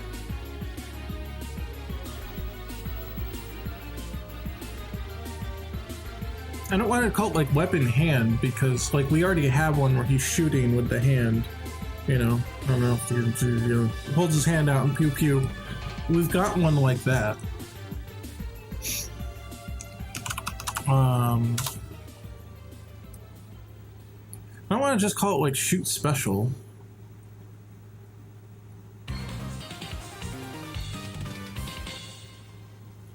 Shoot special hands? 2 hands. Shoot special 2 hands. How about that? Let's see. Shoot. Oh, I just call it shoot. Because there's variants too. There's like the standing, the ladder. I guess it just assumes that this is the normal one. Hi, just came to say hi. I'm in love with your project. Keep it up. Well, thank you. I appreciate that. We're doing a little bit of animation templates here right now. But we figured out that the Saturn weapon here, Black Hole, uses the hands. In the concept art, his hands are being held up.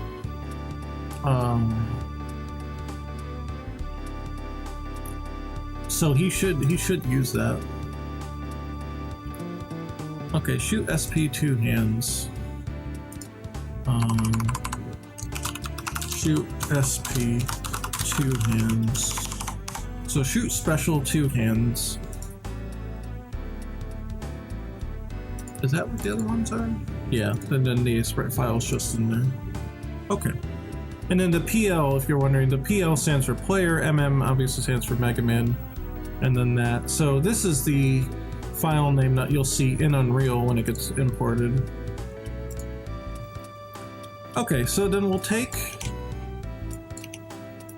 the first one. I'll just say it's 100 for now for these frames, and then we'll import them one by one. I don't know if this one's used anywhere.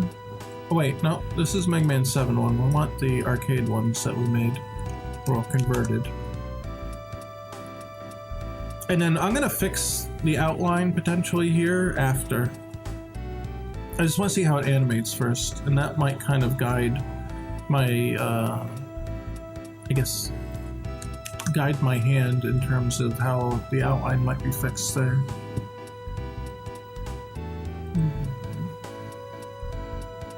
I think I ended up using the Mega Man 7 hands here, didn't I? Yeah. Oh, I edited them a little, so the shading was a little better. But that was it. It's hard with the hands. The hand details, when you convert them from the arcade games, have high resolution, so they drew the hands a little bit differently there, and they don't always come back. They don't always convert back to Super Nintendo size very easily or well. Yeah, we're gonna have to do all these.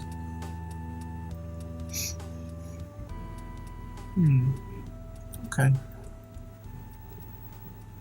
Yeah, I don't think this pose is used anywhere else. If it is, it's unfortunately a duplicate. So let's put the onion skin on, and that just lets you see the previous frame. And we'll use that to line this frame up.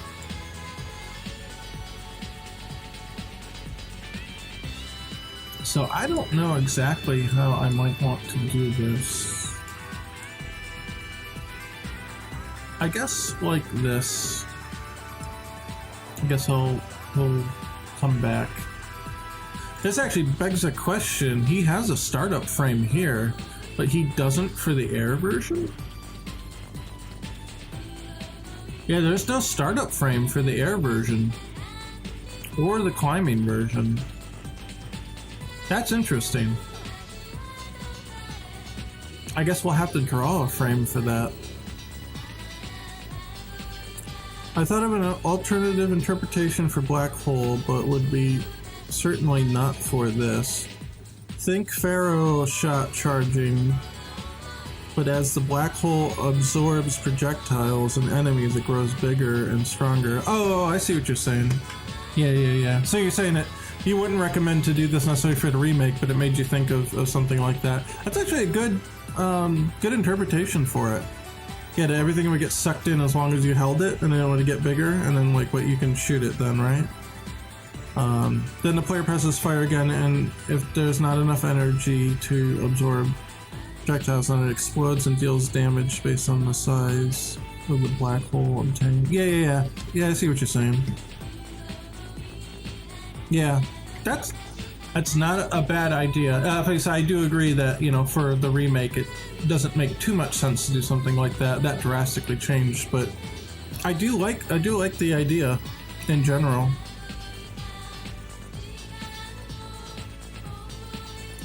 So let's get the next frame in here.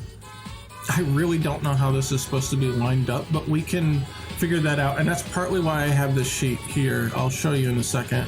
Well, let me just get all the frames in here and just kind of like wing it.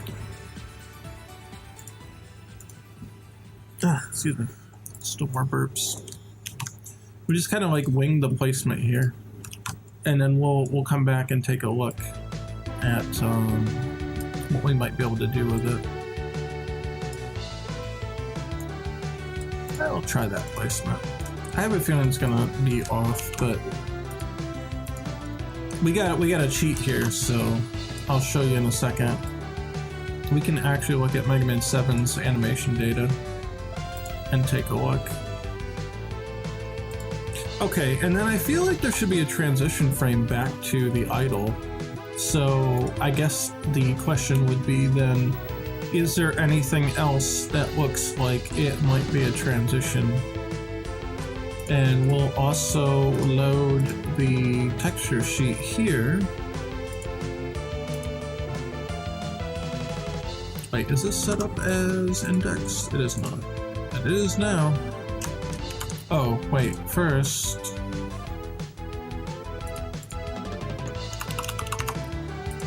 Load this, then index it, and then load the palette. There. Oh, I want to load the working palette. That has the eyes separated. That's why they're green, by the way, to make sure we're coloring things properly. Because the eyes are a different palette section on the palette that we can change separately if we need to. Okay, well, could the firing pose, what does it look like? Nah, it's too far forward. That won't work as a transition frame.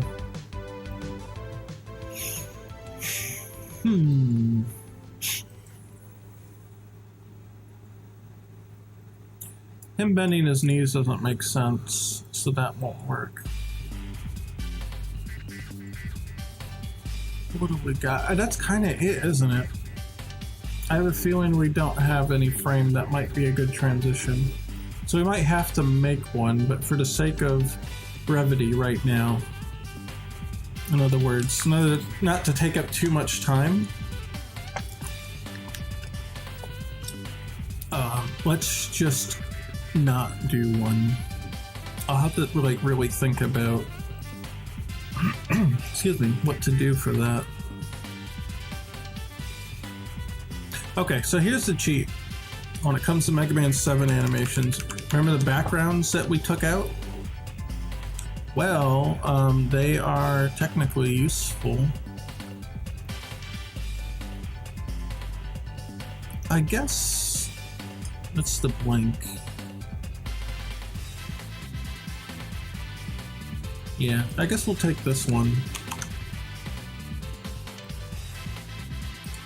The purple boxes actually show the alignment, so whoever ripped them, she did a really good job with that.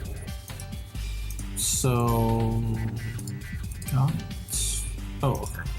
Make a new layer. I'm just gonna call it MM7 for Mega Man 7, and we will. Yeah, I guess that's as close as it's gonna get, huh, for the color.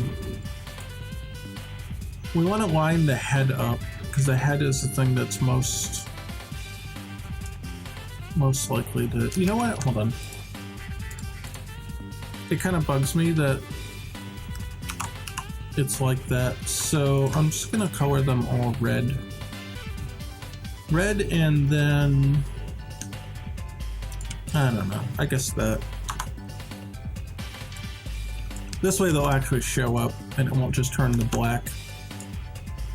There, and that's much easier to align. So we align the head here. Let's see.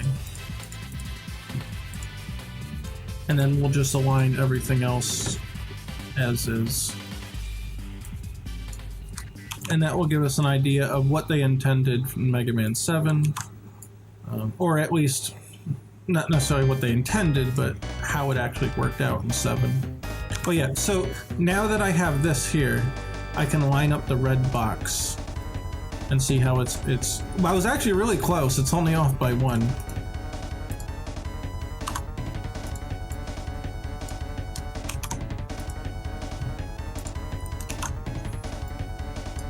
And we line up the bright box and see how it's off there still.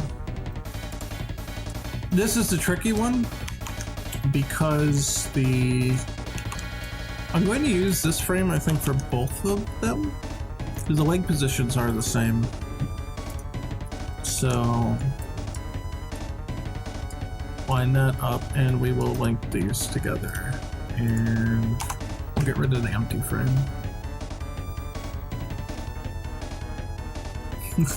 King's tank moving noise. Yeah, that is what you think when you hear this track, isn't it? The King stages are rough, man. Okay, and then here, I'm going to use the back foot to align them, I think, and see how this works. So, turn the onion skin off here for a minute. So theirs went like this. Interesting. Then the legs spread. I kind of had a feeling the legs would have to spread out here. Otherwise you might lurch too far forward. But yeah, see how that one goes. So this probably should only be 2 frames.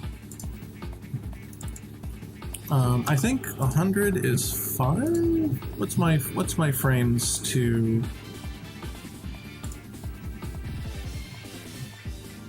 $100 is 6 frames in milliseconds. I'm just gonna put that to the side here and reference it as I need it.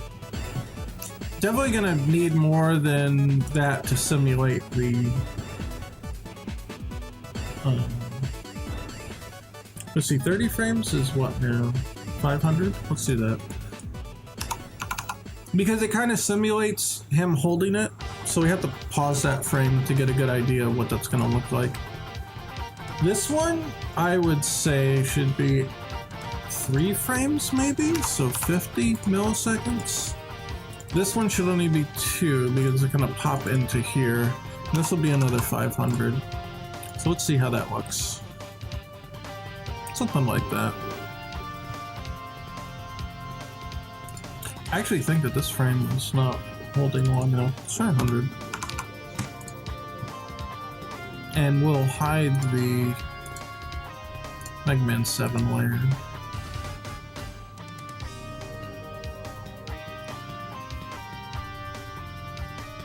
Actually, not a fan of how this looks from here to here. I actually don't like how the feet slide. Well, let's see what we can do about that. So here, we go from here to here. I mean, yeah, he obviously brings his feet together a little bit. But I feel like it needs to be either that or just only off by 1.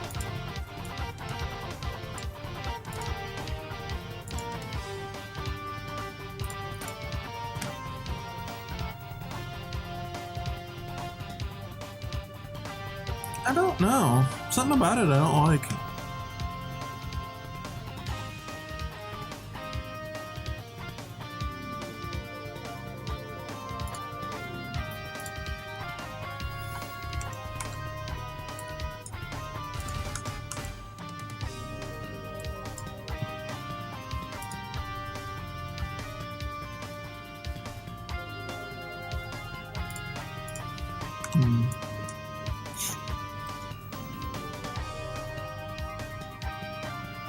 That's kind of good, I think. That's kind of cool.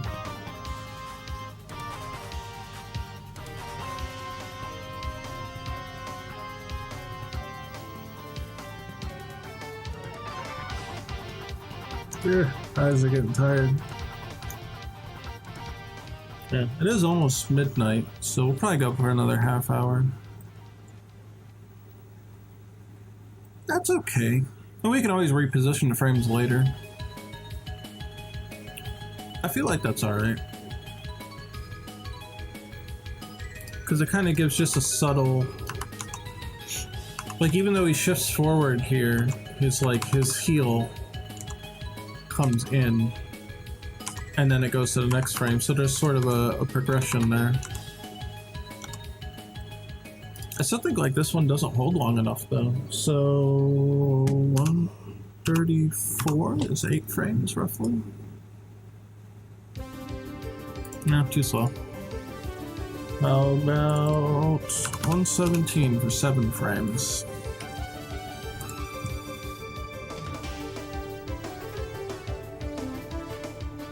No, I don't like it. We're going back to 6. I think 6 was still the best. Yeah, that's alright. I still think that's better than the slower ones.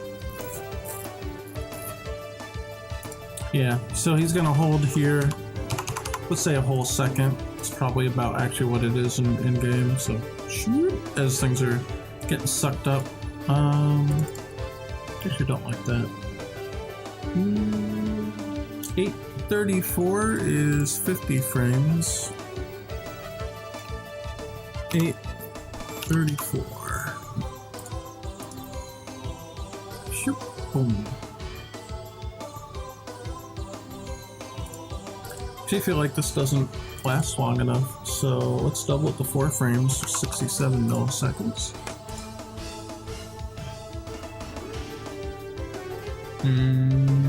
Don't like it. Oh, it's too far forward now, actually. That might be part of the reason why.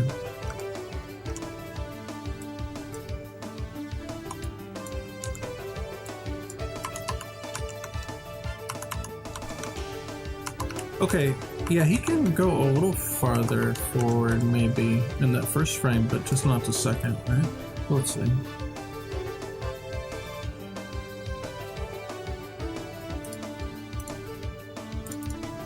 That's 500. Can we do 50, 834? Let's do 834 for that one too. Now this isn't going to be exactly how it is in gameplay, but it's easier to preview if he holds a little longer at the end. That's 67, that's 4. So let's try 3 frames.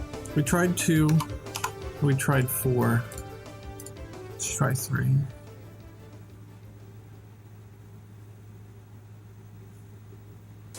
It's okay, but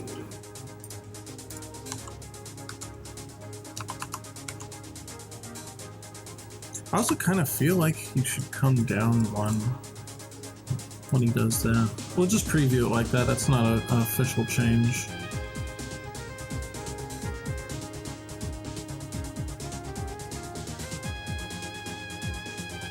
As much as I like him kind of coming forward and coming back, it feels like it's too much movement, maybe. Maybe 7 had it right.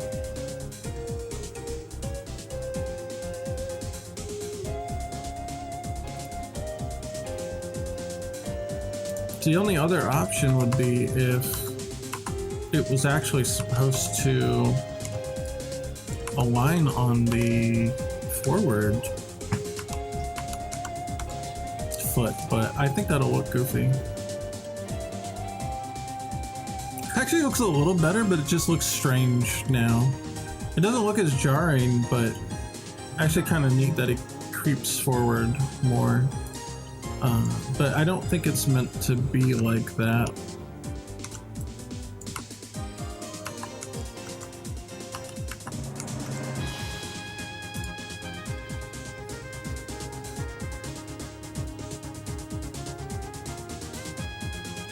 Yeah, I don't know. I might just have to say it's good enough for now and then fiddle with it more. You see, the 7 is a little different. Oh, I used the same frame for both. Hold on. Let me actually put the real frame in there. So...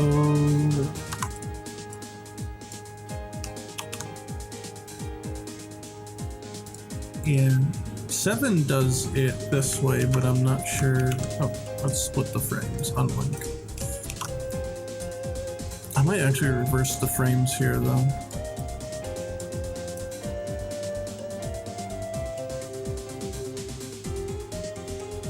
I'm trying to get them correctly there. They're a little hard to see. Okay. And... oh, wait, are those not aligned right? They are not. This one goes forward 1, and this one doesn't go as much forward. Let's go too forward. Boop, boop. There.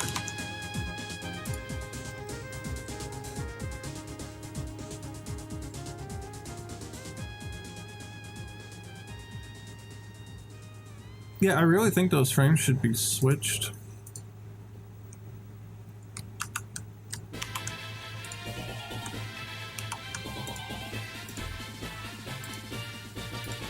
I think you should go down and then come back up. It's the only thing that makes sense to me.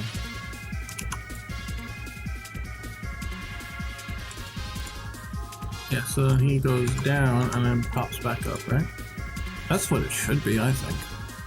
Yeah, that looks way better. I don't know why Mega Man 7 reversed them.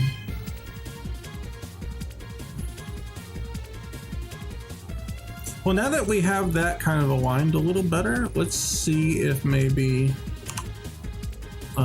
if we do it a little more based on that.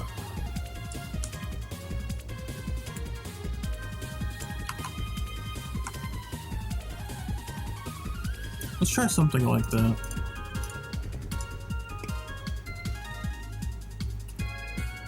No, that doesn't look right.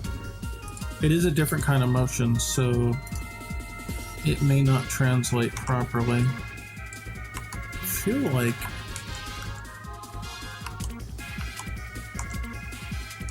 it's got to be more based on the original foot position. Either here or here. Let's try this first.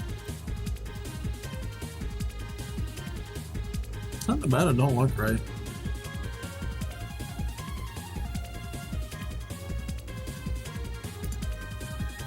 Don't look right at all to me.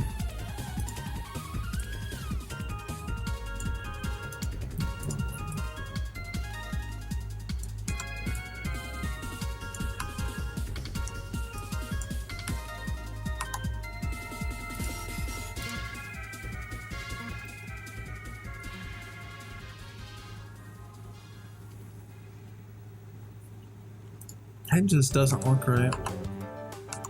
I feel like if it's gonna have that kind of motion, the foot cannot backslide that far. At best, 1 pixel.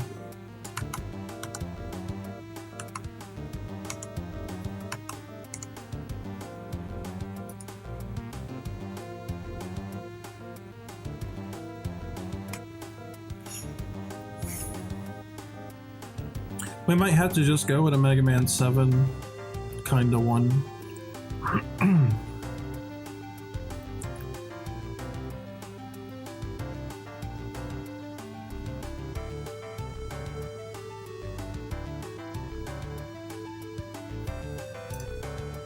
The other thing I can think of is that it's actually like slides back in a little more.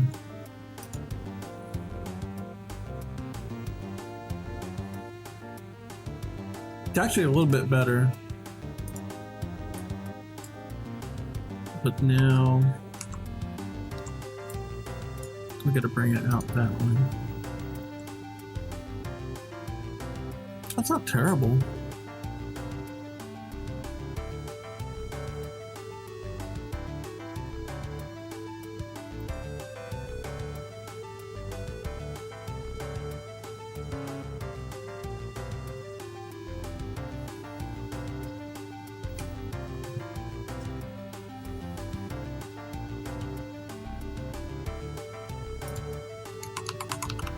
I at least think that the first frames are good.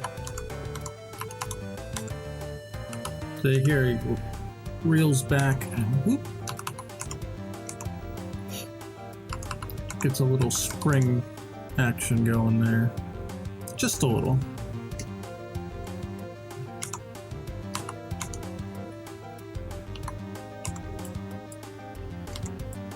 I don't think this will look better, but just want to see.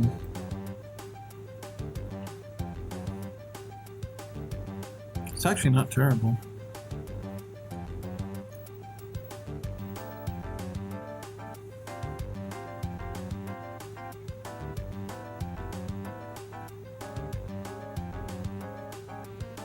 I actually kind of like it. I kind of like it. Okay, so then now we have to address the lack of outline, which is actually how it was in the arcade games, which is really weird. I'm pretty sure. Let's double check, but I'm pretty sure it was.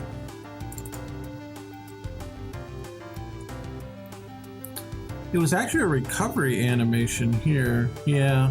I don't know if this one's got all the frames, but it was actually a recovery animation. See where he's rolling? And then he would stop and do this, like he's kind of bracing himself. But it's just a jump shield pose. But you see, there is no outline. You know, if they had one, they might have had to do something like that. Maybe they felt it wasn't really good. You know, or something like that. Or, heaven forbid, something like that. I kind of see where... I kind of see where they didn't really like the options, because it actually looks like it's bending the arm a little strange when you do that. In fact, you could argue that this would actually be really how the arm would be. But then it makes the bend here look worse. Like, you almost don't have enough resolution to do it exactly how you would want to do it in this case. And that is pretty much... Yeah, they do. Their arm positions are a little higher. But this one's more straight. So I guess that's part of how they might have felt about that. I don't mind doing that, I think. That looks pretty good. You kind of split the difference there. That's not too bad. You broke the outline a little bit, but it's not completely busted open. Tim's gonna have a fit about it. He hates broken outlines. He's gonna get mad and he's gonna change it. But you know what? Maybe Tim will have a better idea of what to do with that if we're going to make sure the outline is actually set there. Hey, here's the secret when it comes to outline breaking. The reason why you'll see vertical gaps more often than other kinds of breaks, depending on the style, is because there's scan lines in between here. You know? Well, you can't, I don't have the scan lines. Obviously there's... Oh, hello. What's up? Oh, do you have the PS5 controller? No. I was just checking. I was going to play some Stardew Valley. Oh, over okay. then.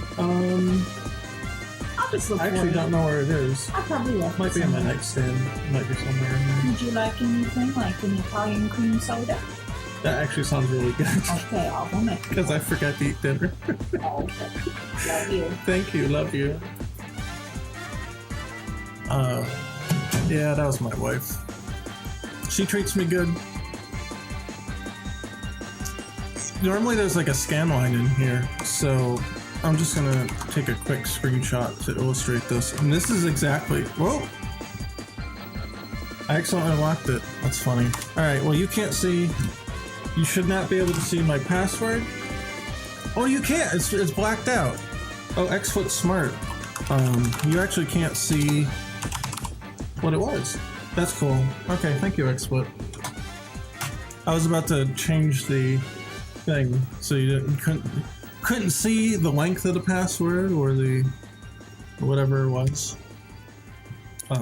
What I wanted to do was take a screenshot and then make a new click back and make a new thing here.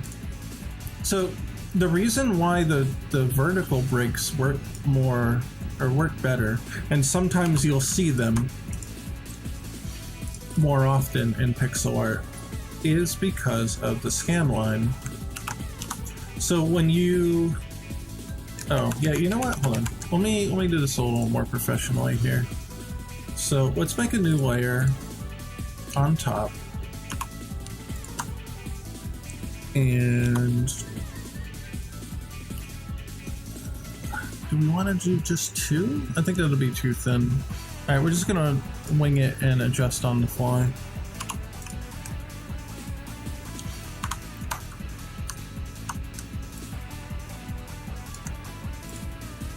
Okay. Yeah, it's not thick enough for sure. So let's make it double and put it in the middle. Okay, so there's our scan line, right? But we have to do it for like all of them. And you'll start to see why it works vertically and not so much horizontally. I actually don't know where the break is here. Okay. Okay, there. There's pretty much how the scan lines are. In fact, I'll make them just slightly thicker. Okay.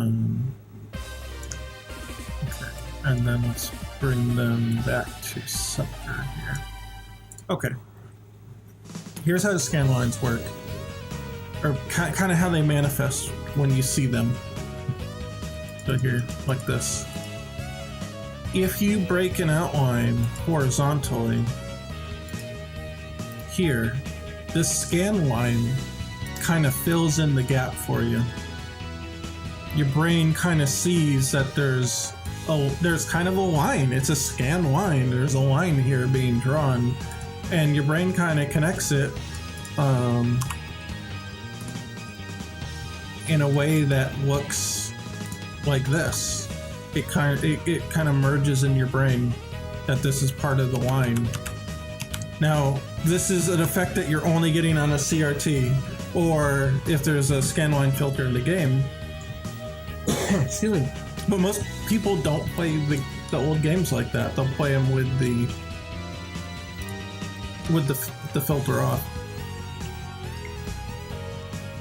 So that is something to keep in mind.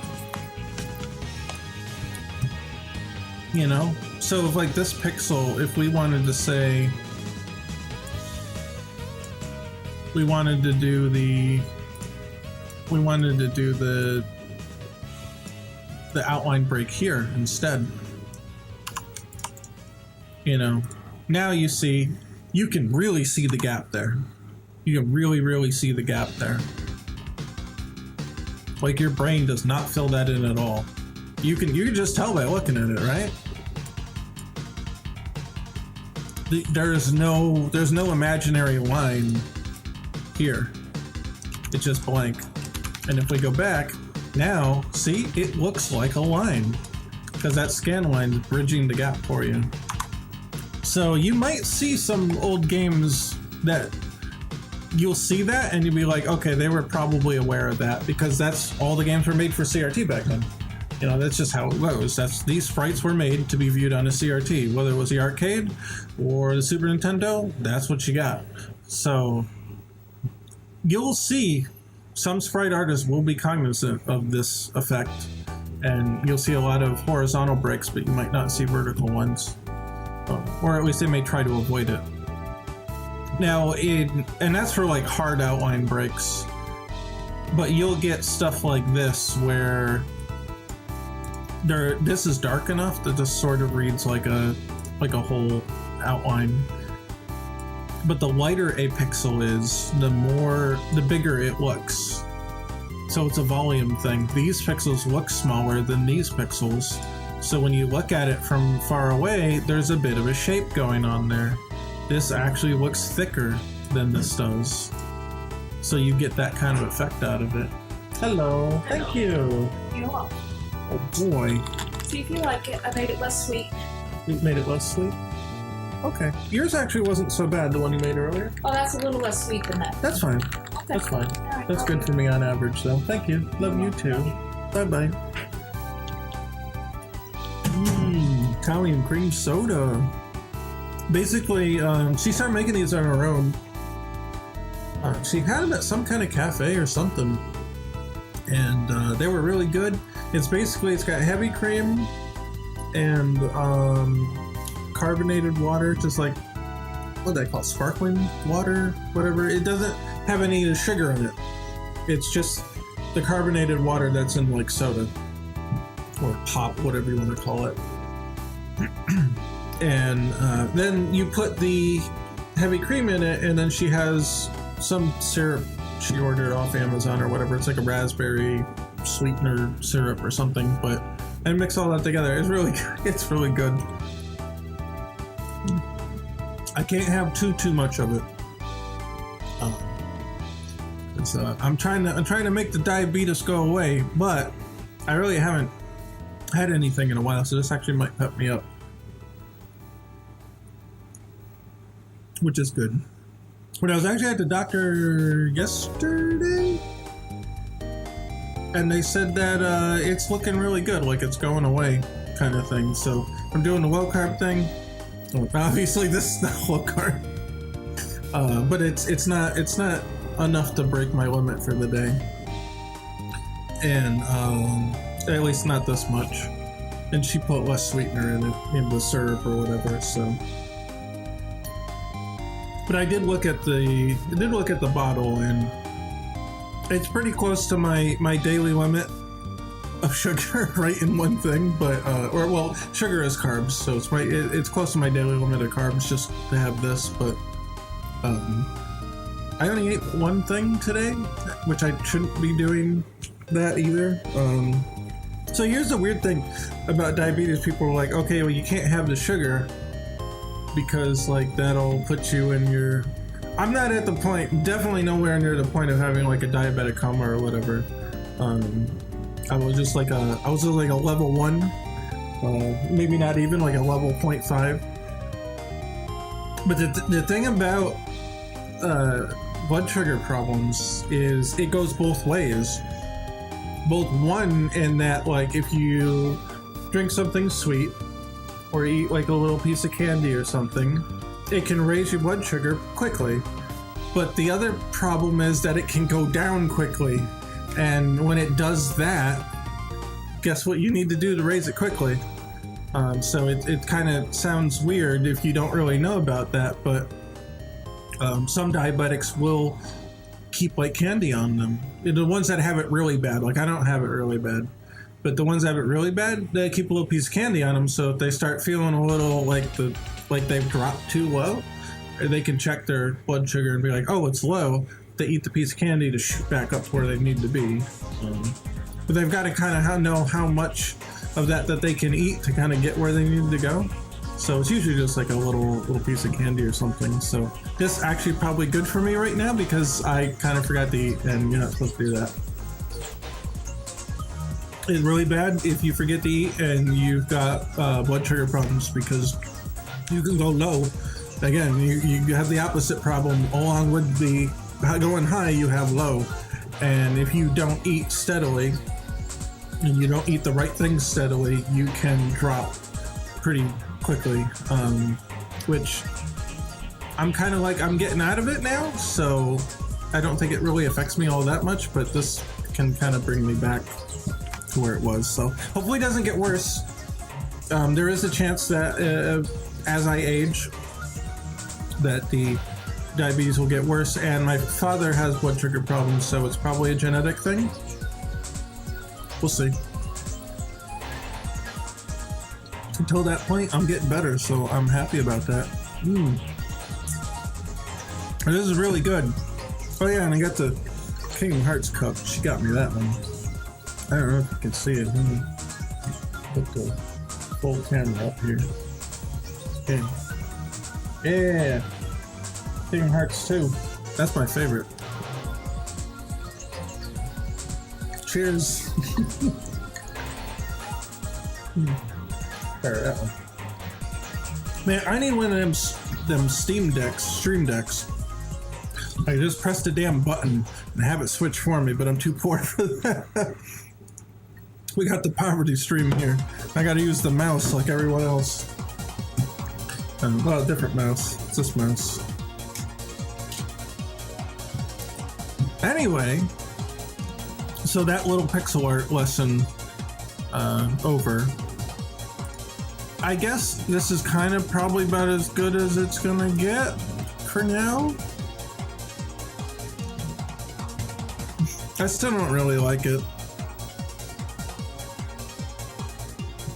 Is the foot sliding too much now? Oh yeah, the foot's sliding too much now, I think. Now I've got burps from the carbonation. It's a little different. No, it doesn't look right now. Oh my god, I hate this. I actually hate this animation.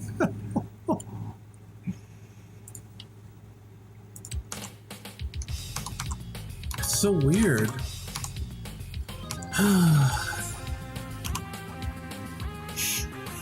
So what the heck did the arcade game do then? I don't think I have a way to record footage while I'm streaming. Usually I use the streaming software to record the footage on the TV. But I guess there's no way for me to look at the replay while it's still forming, maybe? Here, let's try it. Stream recordings. Today is the 23rd, right? Oh, here it is. Yeah, can I play it or is it locked? Uh-oh. Uh-oh. I don't think I'm supposed to play it while it's recording. God, I hope this doesn't take the stream down. God, please, I hope this doesn't take the stream down.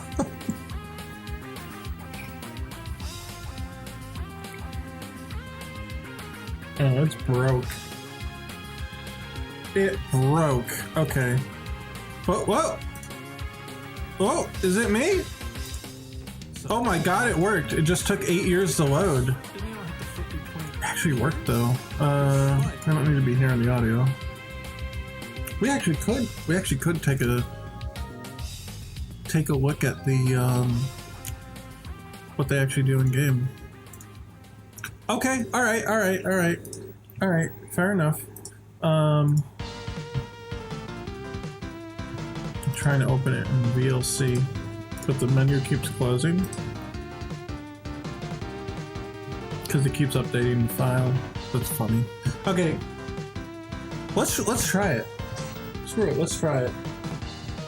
Screw it. We'll do it live. Okay.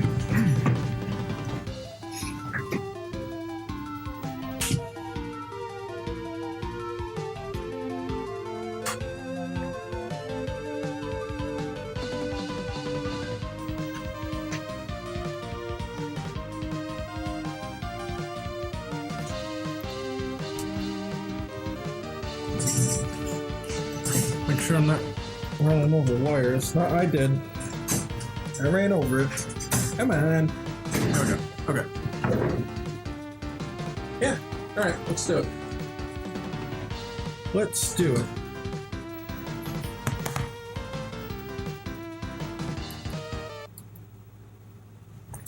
All right. So this is a thing that lets me. Well. I got this little like runner thing under here, but it's bunching up on me, man. Anyway. The laser in this PlayStation 2 is dead. So I can't just plop a disk in. It just won't work.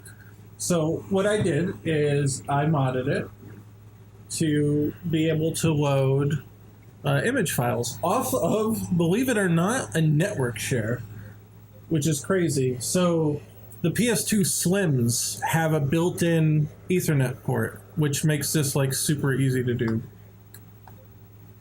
So I need to go here.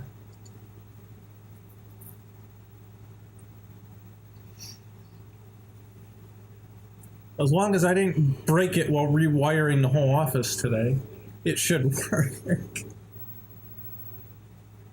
Yeah? Yeah, there we go.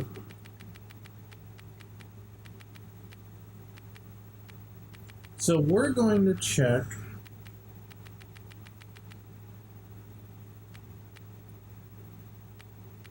Not Mega Man, Rockman. So this is an English patch version of Rockman Power Battle and Fighters. So this was a Japan exclusive release of the two arcade games on PS2. Now they were also included in the Anniversary Collection as unlockables, which I did unlock, but this version is better. The double pack is better than the versions included on the Anniversary Collection. So. Let's see. You're seeing it, right? Yeah.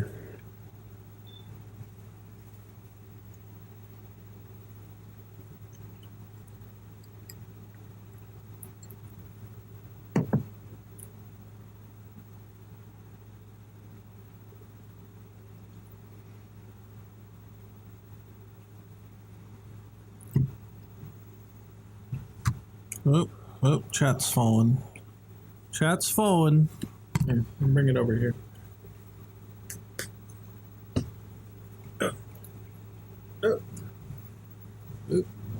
Don't press nothing. Don't press nothing important. It almost deleted the scene. Damn it. I have to move this thing out of the way. Alright. So, we'll look at Power Fighters. That was the second one. And so, theoretically, the animation should be tweaked. You know, it should be the better version. Oh, what's that?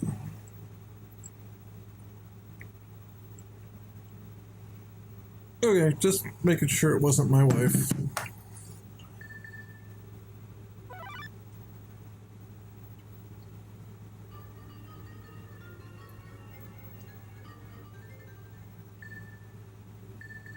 So, yeah, I guess we'll just do arcade. And, I mean, the stream's recording it automatically, right? So, we'll just get beat up a little bit and see what the animation looks like.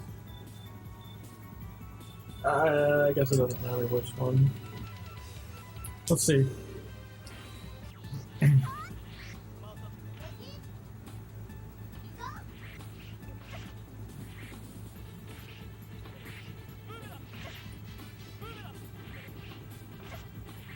I don't know if he's going to knock me down.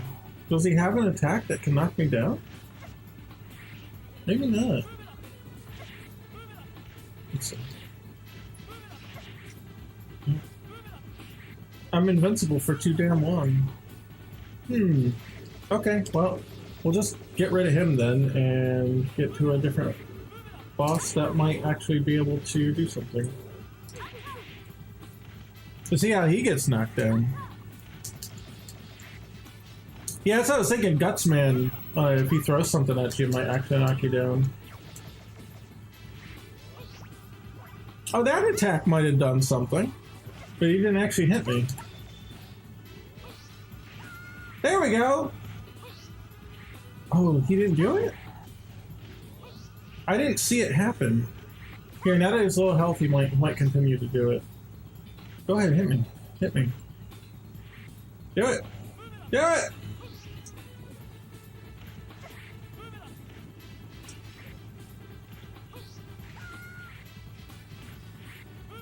He didn't do it! Maybe because I was holding forward?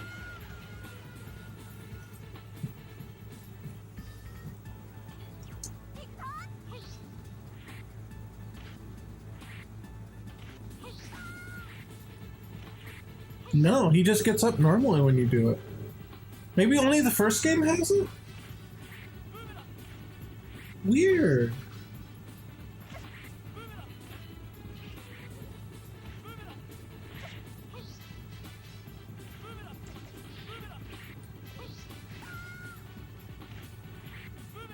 I don't see him do it. Maybe I gotta hold back? He's dizzy.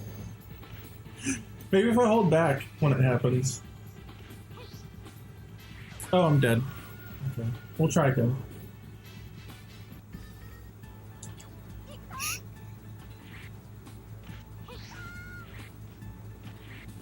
Oh, there it was. You gotta hold back.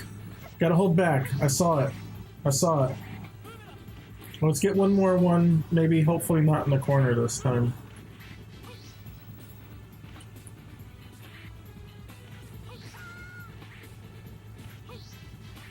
It doesn't last very long, does it?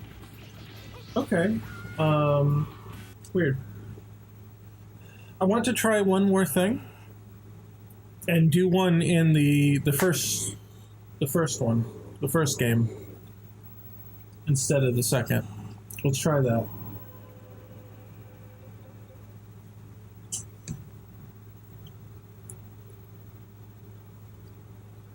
Oh, Turbo Man's burn wheel. You're right. The wheel burner wheel, whatever it is. That was in the first. I don't think it was in the second game. I think it was in the first arcade game, right? But that's a good idea. We'll check that. We'll check the knockback recovery, and then we'll try to get Turbo Man's weapon.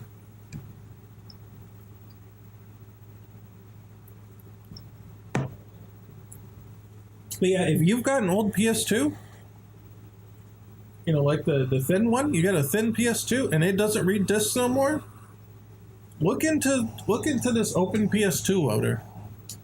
You could revive it. It could be useful again.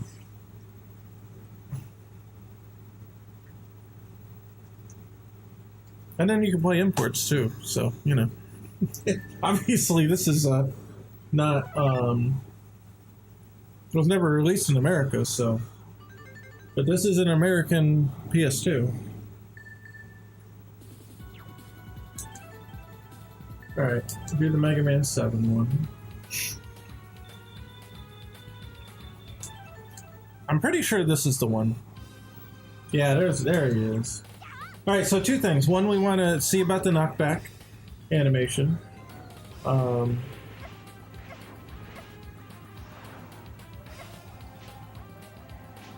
Okay.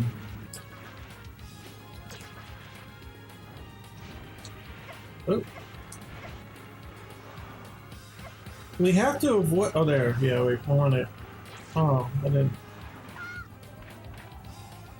Yeah, he did it. He did it, but it looked exactly the same. So then, yeah, let's see if the torch wheel or whatever the hell this thing is.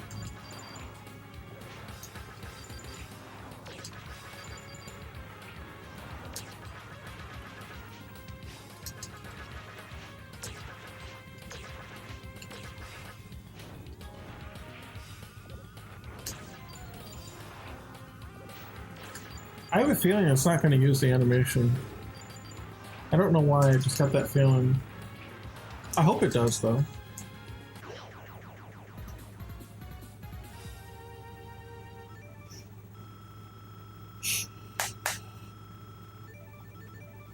Alright, let's see.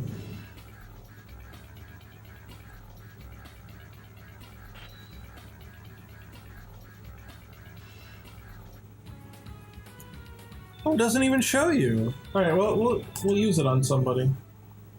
It's definitely not Cloudman's weakness, but, you know.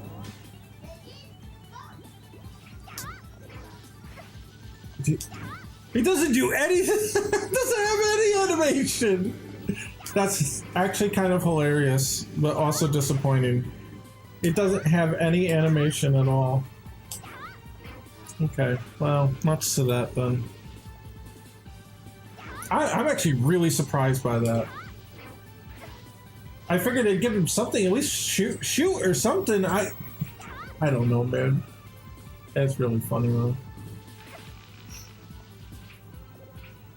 Well, okay.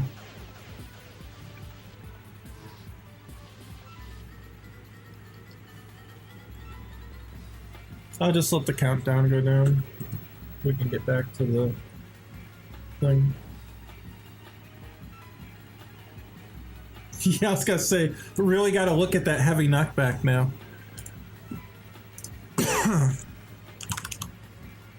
I'll only open VLC Media Player and drop it in while that's going. Because I think the VLC will probably have a better... or might have a better... wait, can I copy the file? Maybe I can copy it to like the desktop or something. That might help. Yeah? Yeah, there we go. It's gonna take a minute. Minute 30 seconds.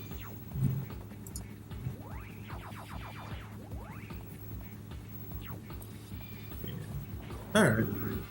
Okay, we can switch back.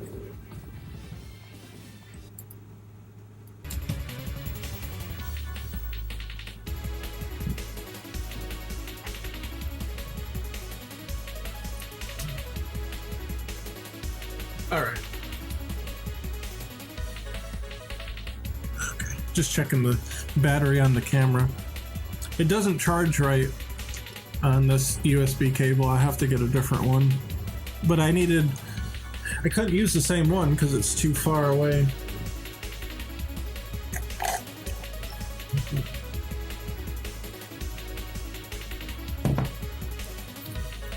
Go back to vertical chat.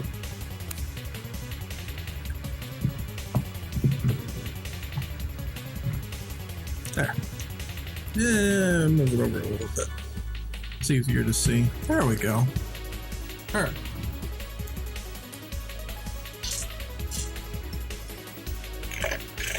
Mm. 15 seconds. 10 seconds.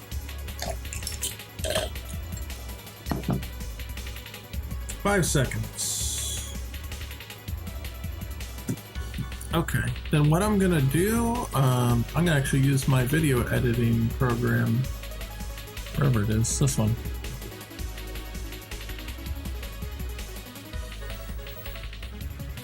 If it'll open, where is it? Where is it? What happened? Is it still opening? Is it going? Or is it not? Oh, there it goes. It's taking forever, jeez. Okay. I got this off Humble Bundle real cheap. Oh no, it doesn't like it? No way. It don't like it. Well, this is gonna be a pain then.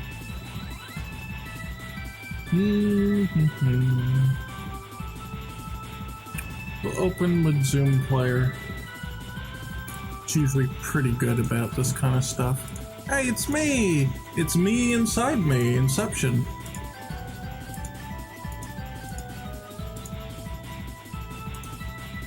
Okay. Yeah, we eventually got it here, so... There it is. Nope.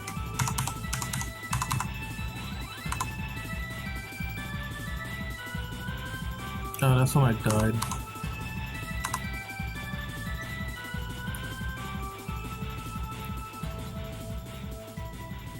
No, that's when I went forward.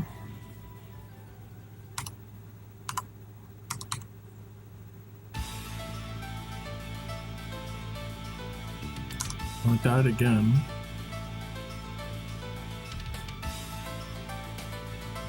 There we go. This one's gotta be it. Yep, there it is. Okay.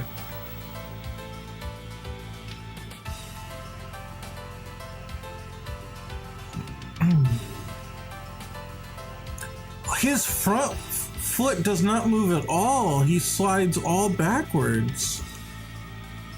What?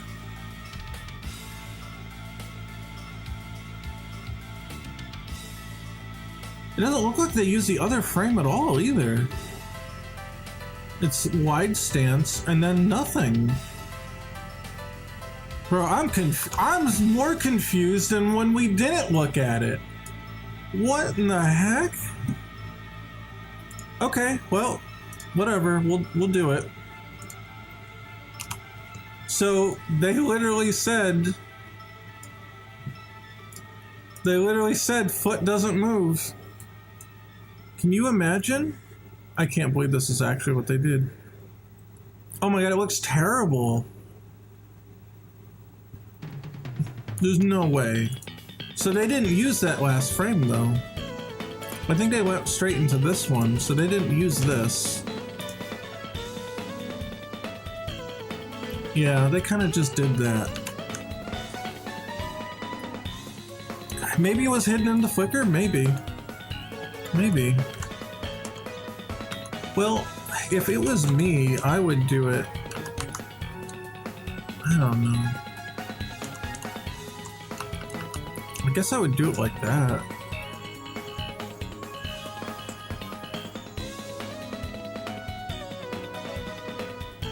It doesn't look right at all. Nah, there's something wrong with that. No.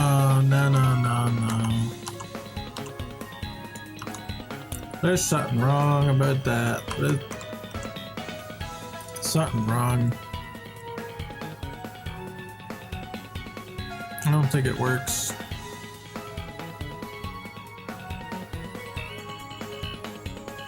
It must be used because it's not listed among the unused graphics. Yeah, that's what I'm thinking too, right? Well, we didn't look at the other one.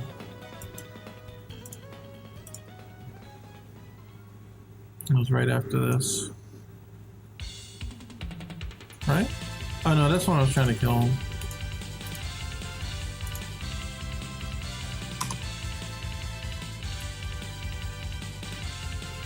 There it is.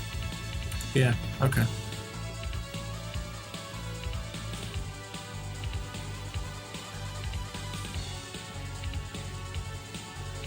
Yeah, it might have been caught in the flicker.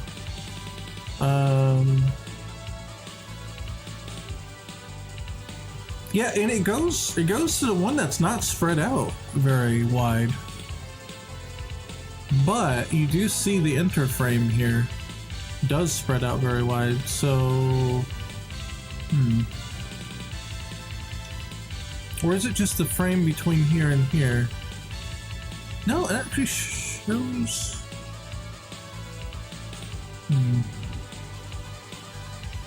I think it's just not showing the whole foot yet. Because the other one had a change in the foreleg too, and we don't see that. And then it blinks, so man, I don't know. But it's the same thing. This foot stays the same. This one's planted, and then everything else shifts based on that. So it's still the same. I don't know. I really don't know. Now it's interesting that, look here, this sheet does not show that second frame. It shows only the one that we're seeing in the footage.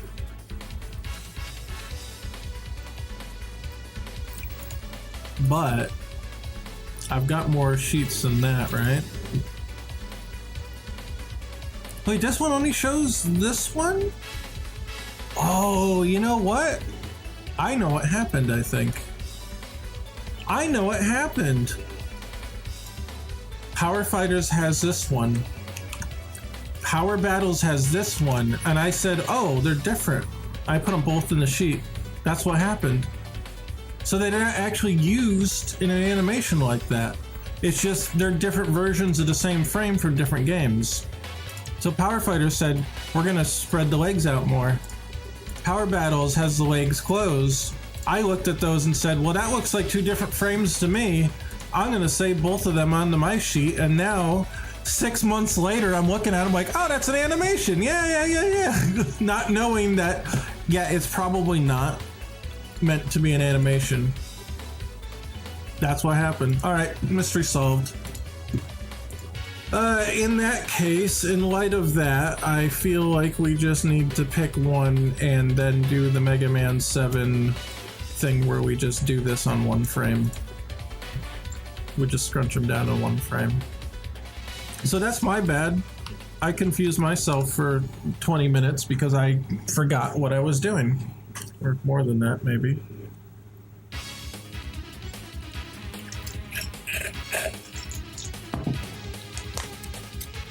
Alright. Let's finish this up then.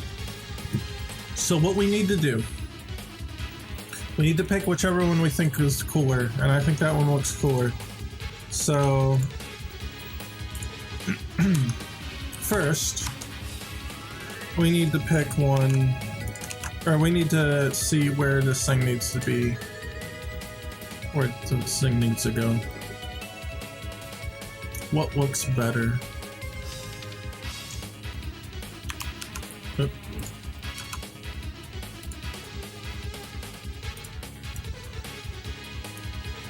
I think that it should come forward more, so let's try this then. We'll link them for now so I don't have to keep editing both.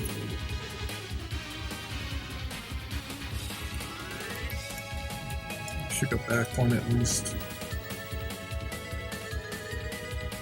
Nope. Back another one. Something like that. That doesn't look too bad. Okay, now we'll unlink these and we'll look back at Mega Man 7. Man, I don't know if it's allergies or what. I feel like I'm closing up here. I've been feeling like that for about an hour. It's really getting at me. Where? Okay, here. Okay, so it's up like this and then like this. The pose that we have resembles this one more. This is how it was already. And the head alignment confirms that. So we actually have to do the reverse here.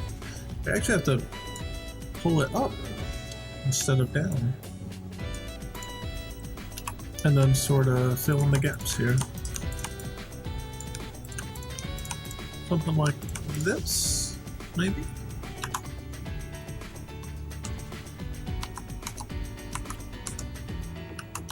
Huh, it's not the worst it could be. And then this definitely has to go down to like 2 frames, I think. Yeah, that's not bad. Maybe 3 frames. And let's see, 3 frames was 50 milliseconds. I really hate the way that this works in Aseprite. I understand that having milliseconds means that you can support infinite number of frame rates because you can just type in the millisecond equivalent of what you want. However, I really don't like the fact that you can't just tell it this is a 60 FPS animation and I want 2 frames, 3 frames, whatever. It really should support that. There's no reason that it shouldn't. Alright, let's look at it. Without tired eyes be gone. Let's see.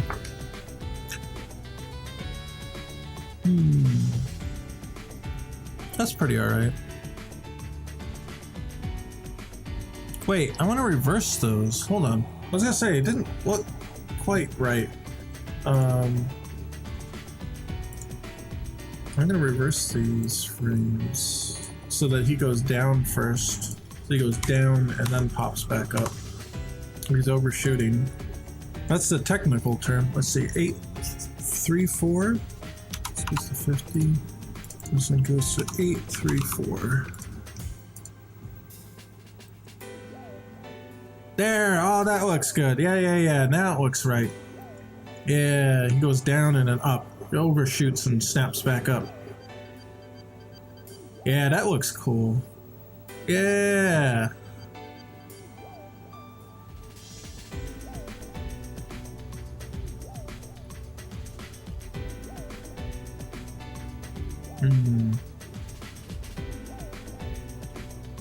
I dig that one. One thing I do want to try is just pushing them back one.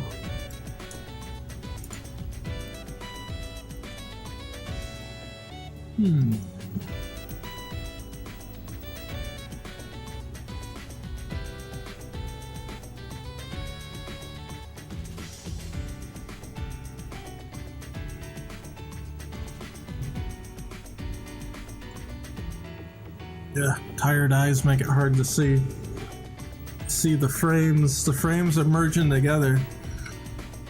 I'm looking at different parts. So like first I'm looking at the arms, then I look at like the bobbing motion, and now I'm trying to look at the legs to see how they spread apart, if they look kind of cool or not.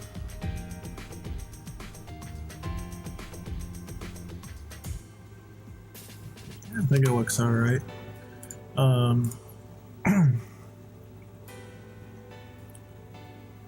Part of me just kind of wonders if they really should, those cap locks, if they really should slide out a little bit and then snap back. I mean, we can do a real simple test to check that. Just do something like this. You don't have to fill in the gaps right away. Just something to sketch it out and see how it looks. See, now with the back leg, I think with the back leg alone doesn't really work.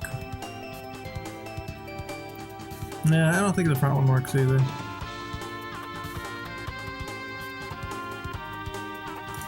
What we can try though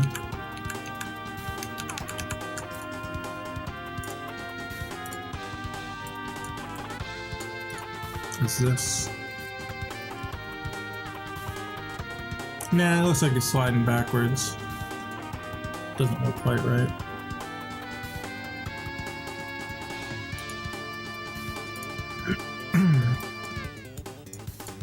Okay.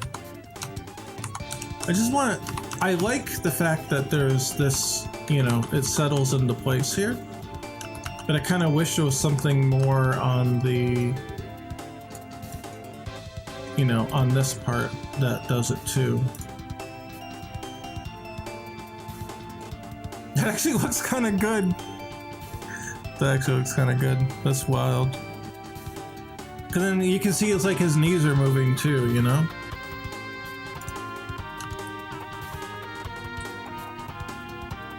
Yeah, I actually picked the perfect row to do that on too.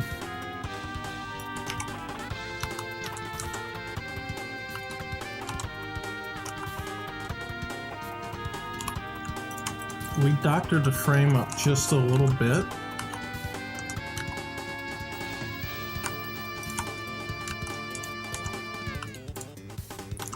It might actually look pretty decent.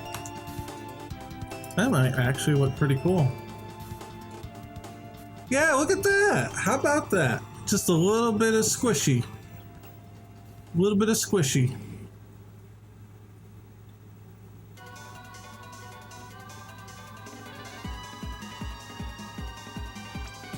The only other thing I was thinking about before even this was, and we'll just do a rough little thing, like what if his head position was forward? Oh, that looks good. Yeah, we're keeping that. Okay. Now let's do an edit that's not deranged.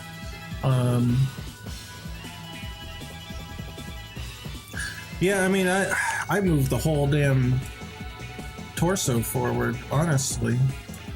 So, I mean, that could be the first thing to try, and then to stretch this out.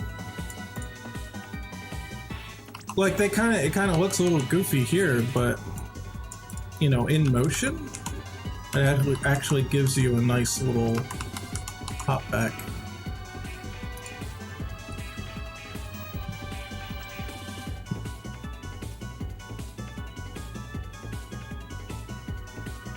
Yeah, I think we've got it.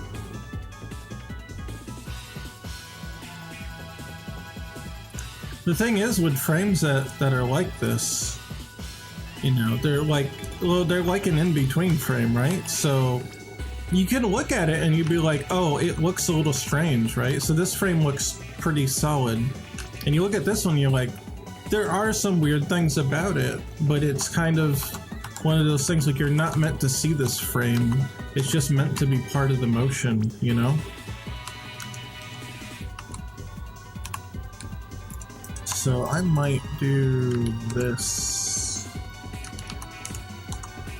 So, you know, if you stopped in free frame on this, you're gonna find some things that are weird, like this whole junction here is just a little strange, and oh, the outline's broken up a little bit, and you know, or maybe like there's too much black here or something. You're gonna find weird things about it. In fact, I think we can actually fix that one. I think that makes sense. But that's fine, it's an in-between frame. You have to do what's good for the motion and not necessarily what's good for the still frame. That's a tough lesson to learn, because you'll want to look at it and you'll be like, okay, it doesn't look technically correct, it looks weird, you know, when I look at it, so I feel like I want to correct it, but then when you look at it in motion again, it doesn't convey the same kind of feeling. So you have to be okay with making in-between frames a little goofy sometimes. I think it looks pretty cool now. I think it actually looks cool now. I'm happy with that. I'm definitely happy with that.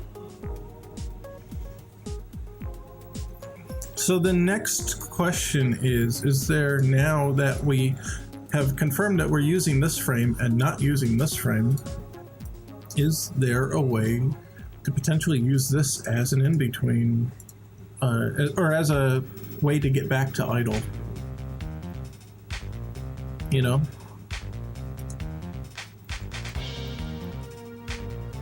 Which was this frame now. I guess what I'd like to do first is to see how does this differ from this. Like, here's the 7 frame, right? Let's get them lined up so it's easier to see. Now that we realize that this is a more relaxed frame, maybe it could be a way to get back to idle. Ugh, tired eyes. Ooh.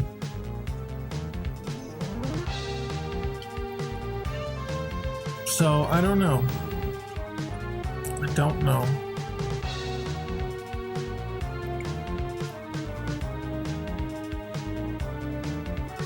I'm looking at the legs here to see which one looks more relaxed. In some ways, there's traits about both of them that make one look more relaxed than the other. Like the angle here. This is like stepping twos, you know, 2, 2, 2. But this one here is 2, but then it goes to, you know, 1, 1, 1. So one might say, well, maybe do this. Make it look a little more relaxed. Maybe pull him back. I think that this is gonna have to go up 1, yeah. So what did 7 do here?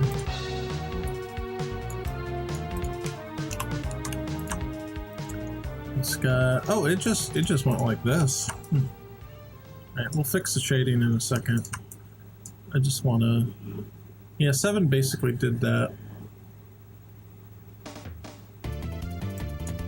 Which my gut would say that we probably want to do that instead, maybe? Yeah, maybe not.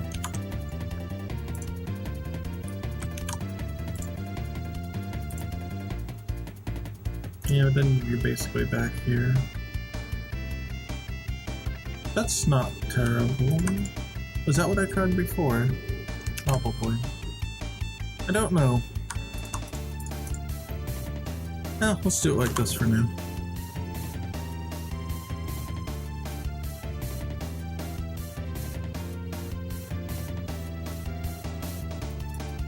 And maybe the shoulders could be relaxed just a tad. Which also means this needs to be brought down. And that's an easy patch up.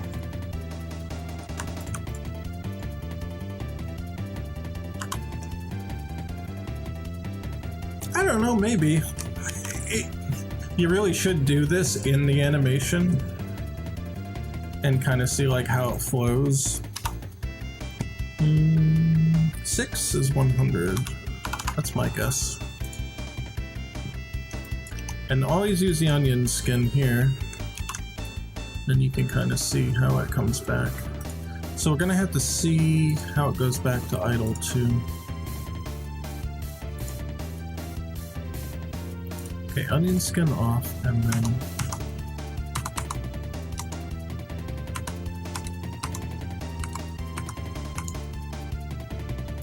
okay, try this. Oh no, the foot actually goes in the wrong place. Interesting.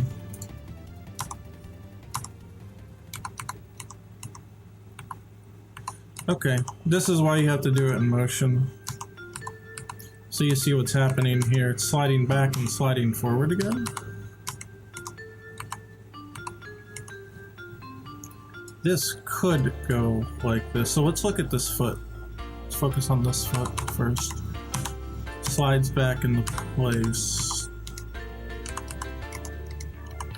That one's fine. It's just now the front foot is like really off. So this one goes from here, goes all the way back, and then it shoots forward again. So, I mean, roughly what we want to do is to move this potentially this way. At least. Might actually even need to move it one more.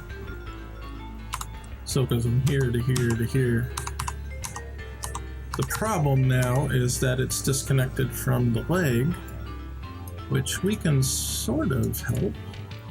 Let me think for a second. Part of me just wants to kind of do this at first, but then you kind of leave this odd trail here. Well, you could do this, and maybe this. Then try to bridge the gap here.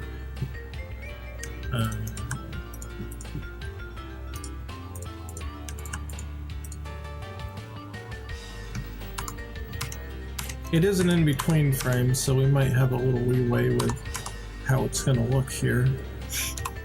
But,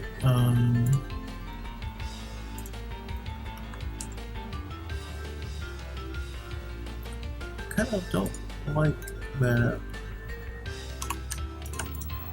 We can do it.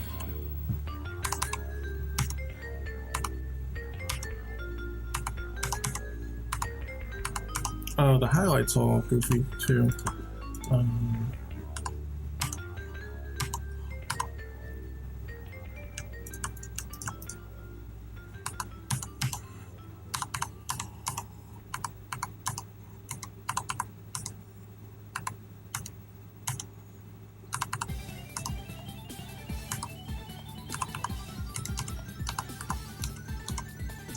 Right, let's see what it looks like in full speed. Hey, it actually looks alright. Actually looks okay.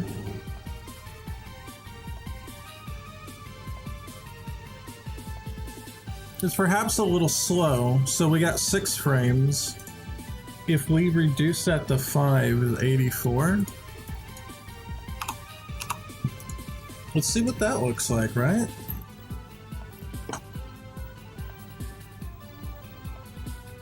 That's not bad. That's not bad. The only thing I would want to do from here is say, like the hands might need to relax, have a different kind of pose as it's coming back in. But it actually looks kind of cool.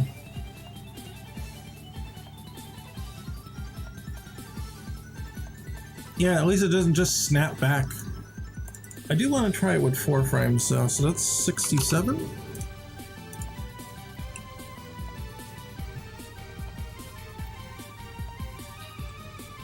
Yeah, that's a little better. It's better when it's faster.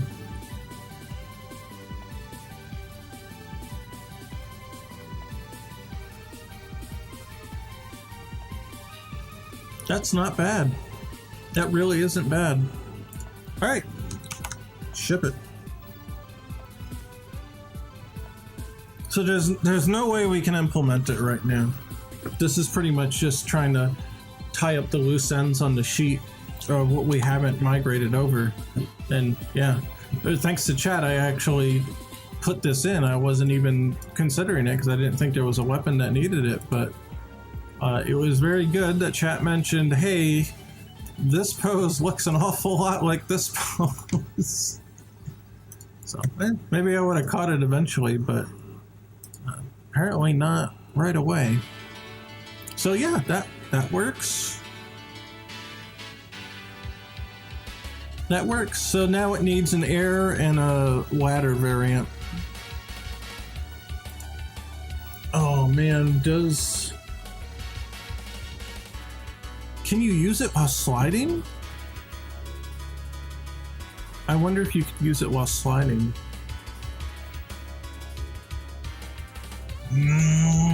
I gotta check it out.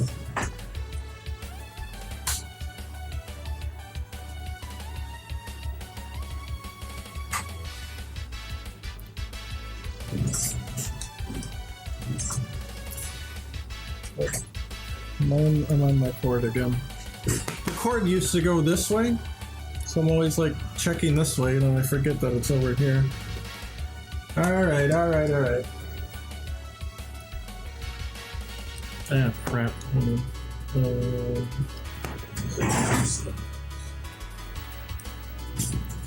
Alright, where's that password? Let's not get on the cord here.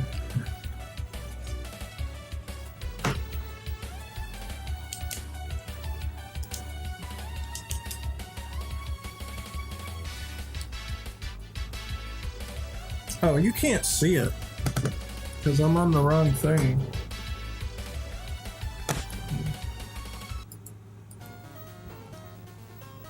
Okay. Let's do all the eddies first. EE.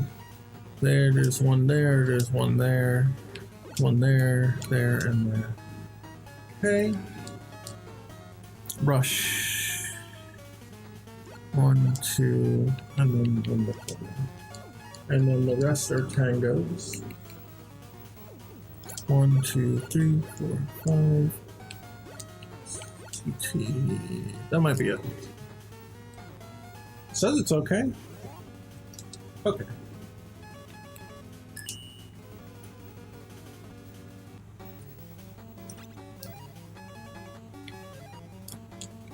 No. You cannot use it while sliding. Oh, chat said it. Can't use while sliding. Interesting. I want to try one more scenario. And that is if you are stuck in sliding, meaning that like you're in a low passage and you can't get through. Can't use it on ladders? Yeah, wait, yeah, you can. You can use on ladders. We tried that already. See? Or you said can use on ladders. I'm sorry, I read that wrong. My bad. My bad. You did say can, not can't. Yeah, the only one I'm wondering is if, when you're actually stuck in a sliding gap, that maybe then it won't. I don't know if there's any in this level. I know there's one in Mercury's. So if there's not one here, then we'll check Mercury.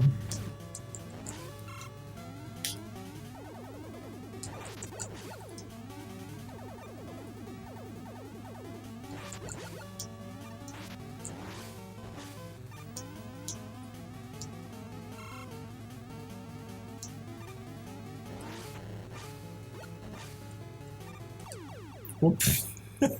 Well, I have to actually slide. I really don't know what'll happen if you try to stick yourself in the middle of that, though. You'll probably just die? Not really sure about that one. That's a gap that I think we can forget about.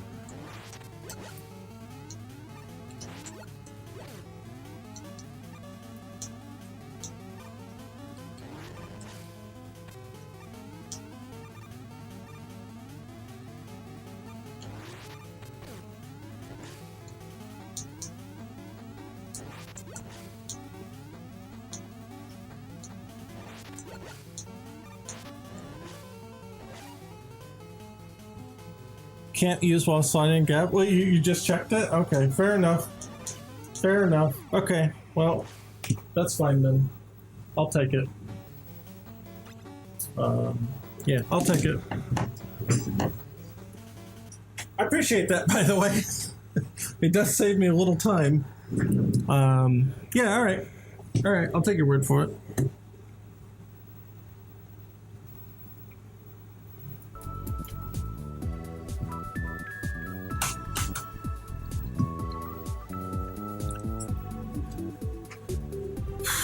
Okay, so we maybe don't have to have one while sliding. We could do it this way. We'll say that there is no way to do it while sliding. However, if you're not in a sliding gap and you press the fire button while you're sliding, you'll just stop sliding and do the move. And then if you're stuck in a gap, then you can't do it at all. Which is pretty much how most of the moves work. The moment you went, can I use it while sliding, I had the test. Well, I appreciate that.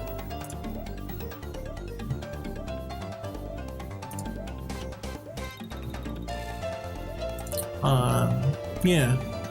Alright, well, let's just talk about the future a little bit here, and then I'm gonna get out of here. So by the future is, I mean the future of these animations. Oh wait, I want to go back and undo the color change I did. Yeah.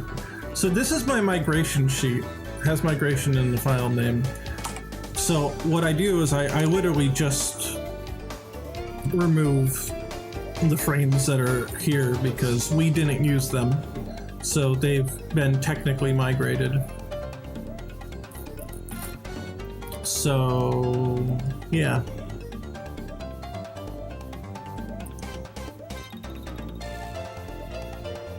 And then the ones on here have been migrated. So they're gone. So we'll save that version of that sheet, save this version of this sheet. And yeah, so jumping and ladders definitely need it. Obviously you can use them in both the cases in the original. So yeah. Now the arcade did not have this animation for weapons, so it does not have versions for jumping. Where is, let's say this one. So as you can kind of see here, and let me, there. It's only down here, but there's no jumping variation. So we'll just have to do one on our own. Obviously not right now, not tonight, but we'll have to do one eventually.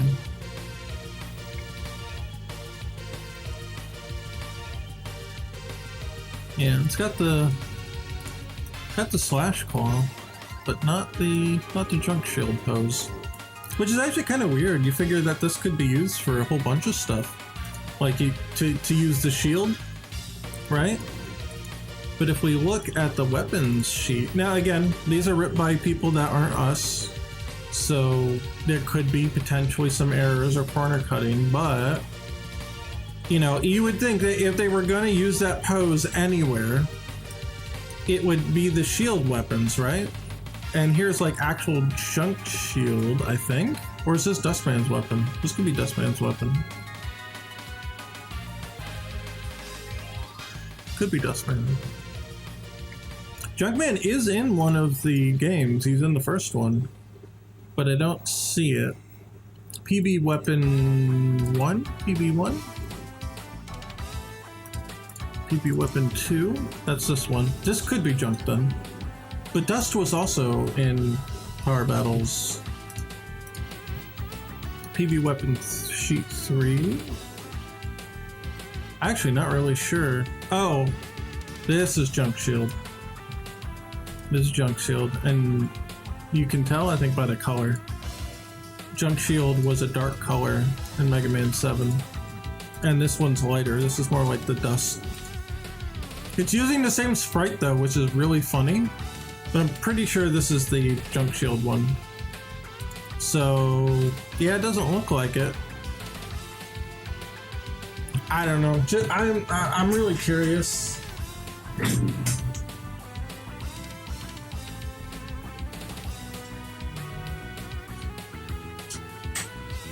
I'm really curious. Well, let's just take one quick look and see what it actually does. If it just doesn't do anything, probably like Turbo Man's weapon, that's what I'm expecting, but I'm just really curious. Really, really curious.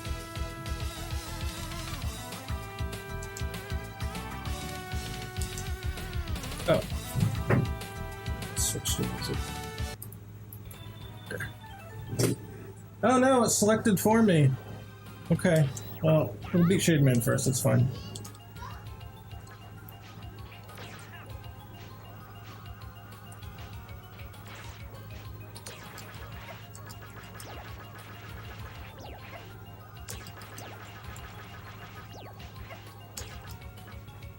Well, that didn't work out at all.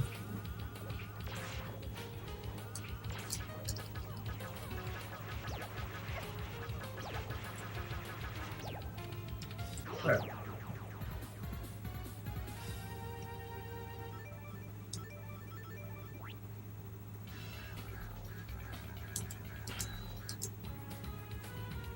Okay, Jumpman is this one. Right, good timing. There he is! He's one of my favorites. I like him. Especially his song. Okay, so we'll get rid of him.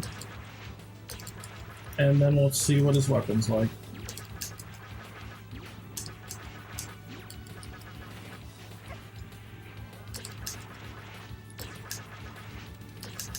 There's actually one thing I do like about power battles over power fighters, and that's that the bosses do not stagger when you rapid fire them. So there's actually a bit of like, I guess, somewhat added strategy in order to finding the perfect opportunity to start rapiding and then figure out when to stop. Just stands and shield appears, that figures. I figured it'd be the case because that's what Turbo Man did. Or the Turbo Man weapon.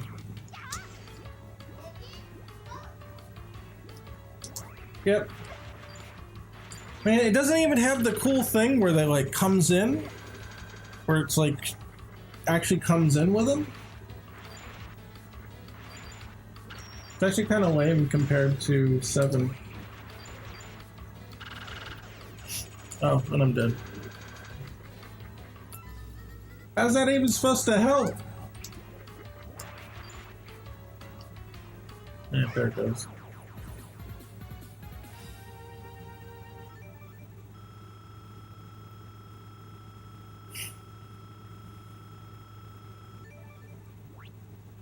Yeah, well, that's disappointing.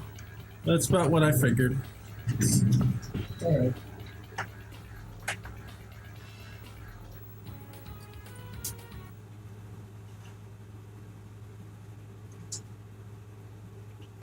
Well, it is what it is.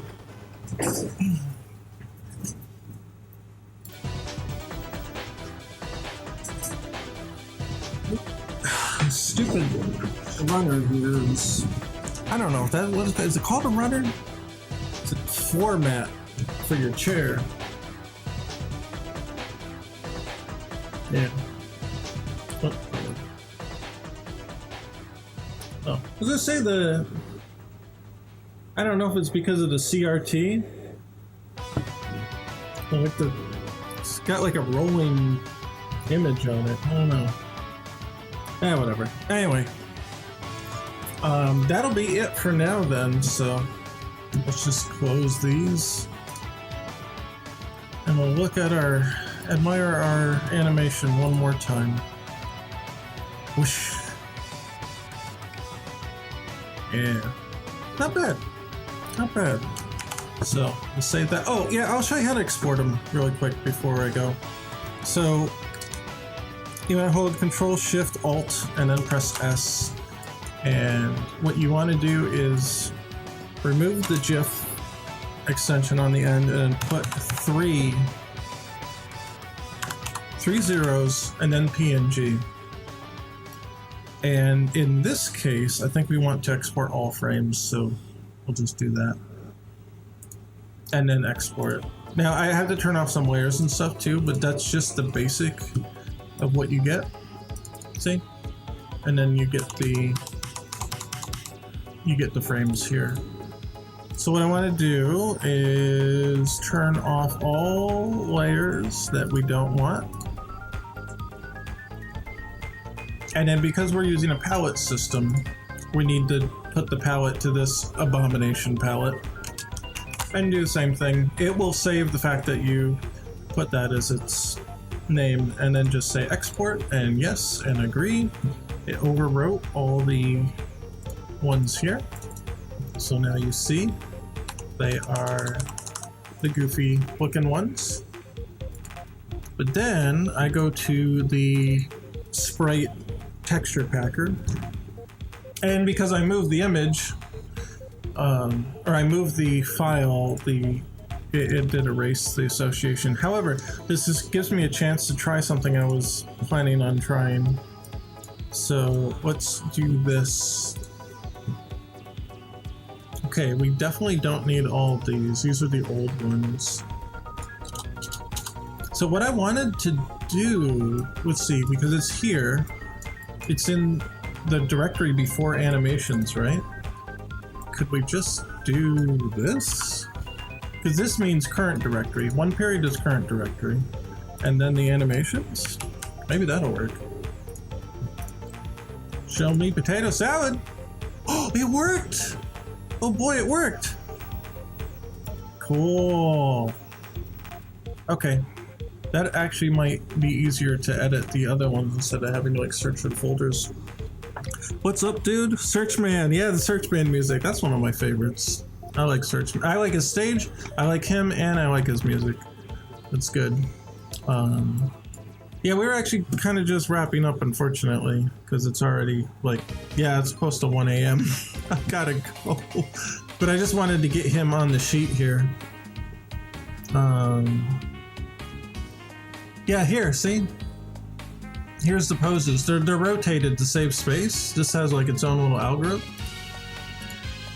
Here's one that won't rotate. I know those ones still rotate. I guess they all rotate.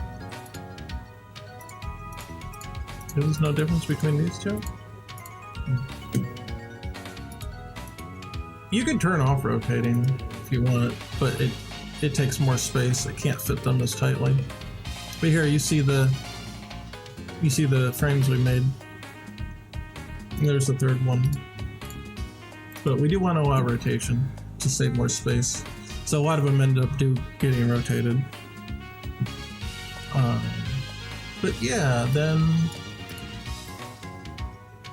yeah, that's the wrong folder here. So we want to go here, game, playables, Mega Man, and right here. And now we export the sheet. It will ask if we want to replace the other ones. We do. And here she is. Here's our new sprite sheet. And we'll load the correct palette just so we can kind of preview it. I don't have to do this. This is just so you guys can see it. But where are we here? Game, playables, Mega Man, palettes. Here. And there it is. And everything rotated goofy, but that's how you save space. Because then you can fit them together better.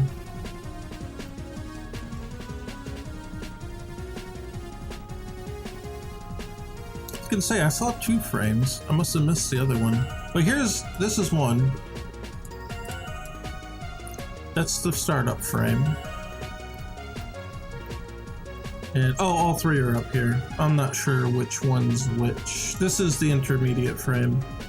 Back to idle, and these are the other 2. Yeah, this is the first. It's scrunched, and this is the second. So yeah, they're all there. I mean, I expected them to be, but just to kind of show you that it does its job. And this thing's just called Free Texture Packer or something. Yeah, Free Texture Packer. Free to use. You can use it in commercial stuff. It's good. So this saves us a lot of headache and a hell of a lot better than the way Unreal works on its own, for sure. I feel that distribution like this feels kind of cluttered.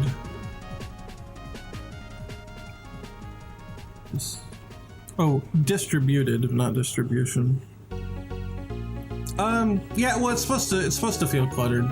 It's supposed to be as cluttered as possible, because you want to get the most space possible on your sheet, so that it uses less. Well, it uses less video RAM because there's less image to import here. And import we shall, just to show you how it works here. So actors, Mega Man, and then it's in here, so we pull in the paper 2D sprites. That's Unreal's 2D stuff. What is this? What is it doing? Why is it freaked out? What happened? What happened? Could it not find the texture?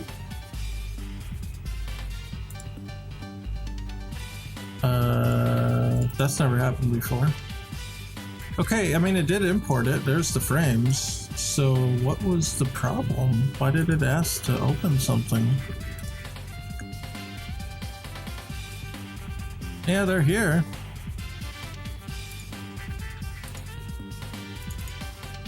Yeah, I don't know. They're here. The frames are here. Well, whatever, it works. I'm not gonna bother implementing the animation itself because, again, this is the prototype. Prototype's just gonna get thrown away. Like, literally just, we shove it in the corner and we never open it again. And then we migrate everything that's useful to the clean project file. So there's, I mean, I could implement it, but it wouldn't mean anything. It would just get thrown out, so there's no reason to bother. But, yeah, and at least we know it imported okay. At least it seems to. Let's see. I hope the other frames didn't get, like, blown up in the process. Oh no, he's all weird! He's all weird, what happened? He's all... What happened? I have an idea what might have happened, but that's very strange. Well, it's kind of cool though, right? Doesn't he kind of look like Danny Phantom? Uh-oh, I'm stuck. Skullman. I have an idea of what might have actually changed about it though. There is, yeah, here, texture group got changed back to 2D pixels. It has to be 8-bit data because it's reading off a palette system that I created. That should fix it. It messes with the colors if it doesn't read it as data. Yeah, there we go. Yep, I knew it. All right. There is one more thing that changed about the build and I forgot to mention it. I'll go over that very quickly. It's very, very, very short thing. But yeah, actually I just remembered. Because I was thinking, I'm like, well, you know, anti-aliasing can also screw with a palette system like that. And I forgot to mention that I added anti-aliasing, a custom one. So, yeah, I'll show that in a second. You can't see it. It's actually active right now, but you can't see it. You'll see it when I zoom in on it, though. I'm trying to think what else. Well, yeah, we're just making sure the animations weren't goofed up because it kind of imported a little strange. Yeah, okay. So, you can't see it with your naked eye, but there is anti-aliasing going on.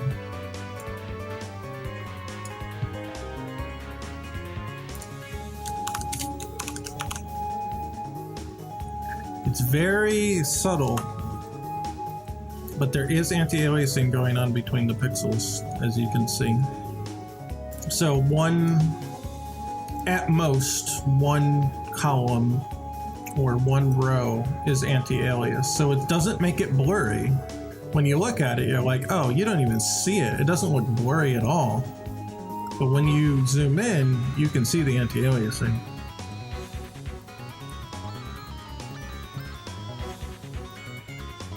So this is sharp interpolation. A lot of games don't seem to do this, which is strange to me. They actually make it blurry, and I don't know why. But I'm pretty picky about that kind of stuff. So, does Inti Creates do it like this, where it's only one line? Because there's other games, and I hate to pick on Sonic Mania because I like Sonic Mania and Sonic Origins are really good, but they don't do it this way. The filter they use is much blurrier than this. Like, it actually uses like 2 lines. Like in Sonic Mania, it actually looks more like this. Like, it's blurry as shit. It's a little different because I'm just copying this one line here, right? But like, they blur along like 3 pixels or even like 4 pixels, like 2 on top and 2 on bottom, and it looks awful. I have no idea how they ended up with that and why they will never fix it. People have been begging Sega to fix it for years, and they just won't for some reason. I don't know if they don't know how or what. I mean, it's a pretty simple process. It's just super sampling. You know, so you say like, to scale Super Nintendo to 1080p, you have to scale it 4.5 times the image size, right? So if you do that, it'll come out blurry. It won't look right. If you do 4.5, it'll look all uneven and weird. So you would have to pick 4 or 5. If you pick 4 and then stretch it to the screen, you get the blurry mess that is Sonic Mania and Sonic Origins. That's assuming what they did, because you get the exact same results when you do that. But if you go beyond that, so say to 1080p is 4.5, go to 5 and then shrink back down, that's how you fix it. That's how it works. And I'll show you exactly what I mean. Let's flatten visible. I'm just gonna take this sample of sprites, right? And we'll do exactly that. So here, nice set of sprites. We're going to resize with nearest neighbor, and we're gonna do 450%. So 4.5. And then, oh wait, I'm gonna have to write this down. I have to write this down first. This is what, 1584. This is the size that we want in the end. Where's my notepad? Notepad. Here. Okay, so that's 1584 by 828. When you look away, you think, oh, it's pixelated. Then you record to try to trim out the animation, and oh, yeah. Well, that's what's so good about the sharp interpolation. You don't know it's doing that until it does it. So, yeah, this is it. This is what you would get if you sized it up by 4.5. But look at all the pixels. This one is 5 big. This one is 4 big. Like, this is a 5x5. This is a 4x4. Another 5x5. You probably get a 5x4 somewhere in here. They're all different pixel shapes. Yeah, look at this one. So weird. It's so oblong. You don't want this, because then what happens when you do this is the pixels wobble when the screen moves, because you move this pixel, which is this size, now gets compressed into this size when it moves from one to the other across the image, and it wobbles and it distorts. You don't want that. So instead, here, go back. You would say, okay, sprite size, we're gonna get it. It's 4.5, right? We're gonna get to 400 or 4 times, 400%. Oh, and nearest neighbor. And now they're all uniform. See, they're all 4x4 because we increased it by 400%, 4x scale. Now we're gonna say, okay, now we want to use the filtering. Now that we got the nice big image, now we want to use bilinear, and we want to go to our final destination of 1584 by 828. And here's where Sonic Mania went wrong. Look at how blurry that is. It's using way too many pixels to interpolate. You do not want to do it that way. So what you want to do, because you're taking a small image and you're making it bigger, so it's got to extrapolate interpolation off of that. Essentially, it's got to pull, it's got to say, okay, this pixel is this color and this pixel is this color. We got to find one in the middle. And so again, we'll go to nearest, and we will go to 500. 500. Boom. All right, now they're 5x5. Now we're shrinking back down from there. See, it's 1760. We're going to 1584. And from 920 to 828 and bilinear. And woo! Now we got tight. Now we got tight interpolation. Because see, on some of them, it doesn't even have to. It had more information to work with. It did not have to stretch the line between these two. It says, oh, that one's perfect. We'll leave it alone. And at most, you get 1 row and 1 column in between. And now it's sharp. That's it. Oh, what did I cut out for a minute? Well, it'll be in the VOD, unfortunately, if it did cut out. You'll have to check the explanation on VOD, but basically it just works with more data. So it doesn't always have to interpolate lines. Sometimes it can be perfectly fine, but it's not going to be that way if you enlarge. If you have a smaller image to enlarge, you will not be able to get this effect. And it will interpolate across more than 1 row and column, most likely. But if you super sample, then you get parts that just don't even need to be interpolated. It had enough data to fix it up. And it looks nice. It's no longer blurry. I mean, when we zoom in, obviously we can see it a little bit, but here, this is 1:1, and with the naked eye, absolutely not. At 4K, impossible. You would never see it. You could probably get your nose right up to the screen in 4K and probably still not see it. So it's good. It's a good technique to use. Super sampling. Subsampling is taking something small and making it big. Super sampling is taking something big and making it small. And that's a big difference. Trust me. So that's how I got the interpolation to be very, very sharp. The way you can tell if you look at the trailer, it was not in the trailer. I think a lot of people didn't really notice. Now the compression of the video kind of makes up a little bit for it, but you can tell in the life bar.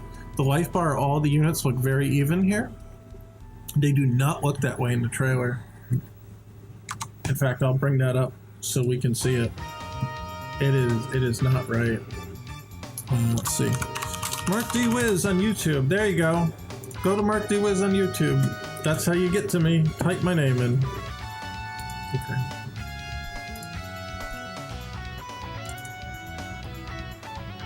Alright, I'm just gonna take a screenshot and then we'll look at it side by side. So that's at 1080. I'm gonna maximize this completely full screen. And then take a sample here and we'll take a look at the difference.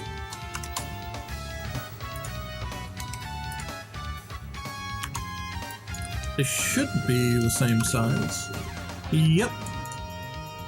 Now look, again, It's a little smoothed out because of the codec, the video codec.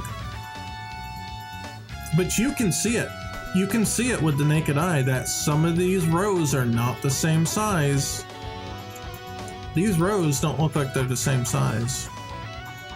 Some of them look bigger and smaller. This one looks smaller. This one looks bigger.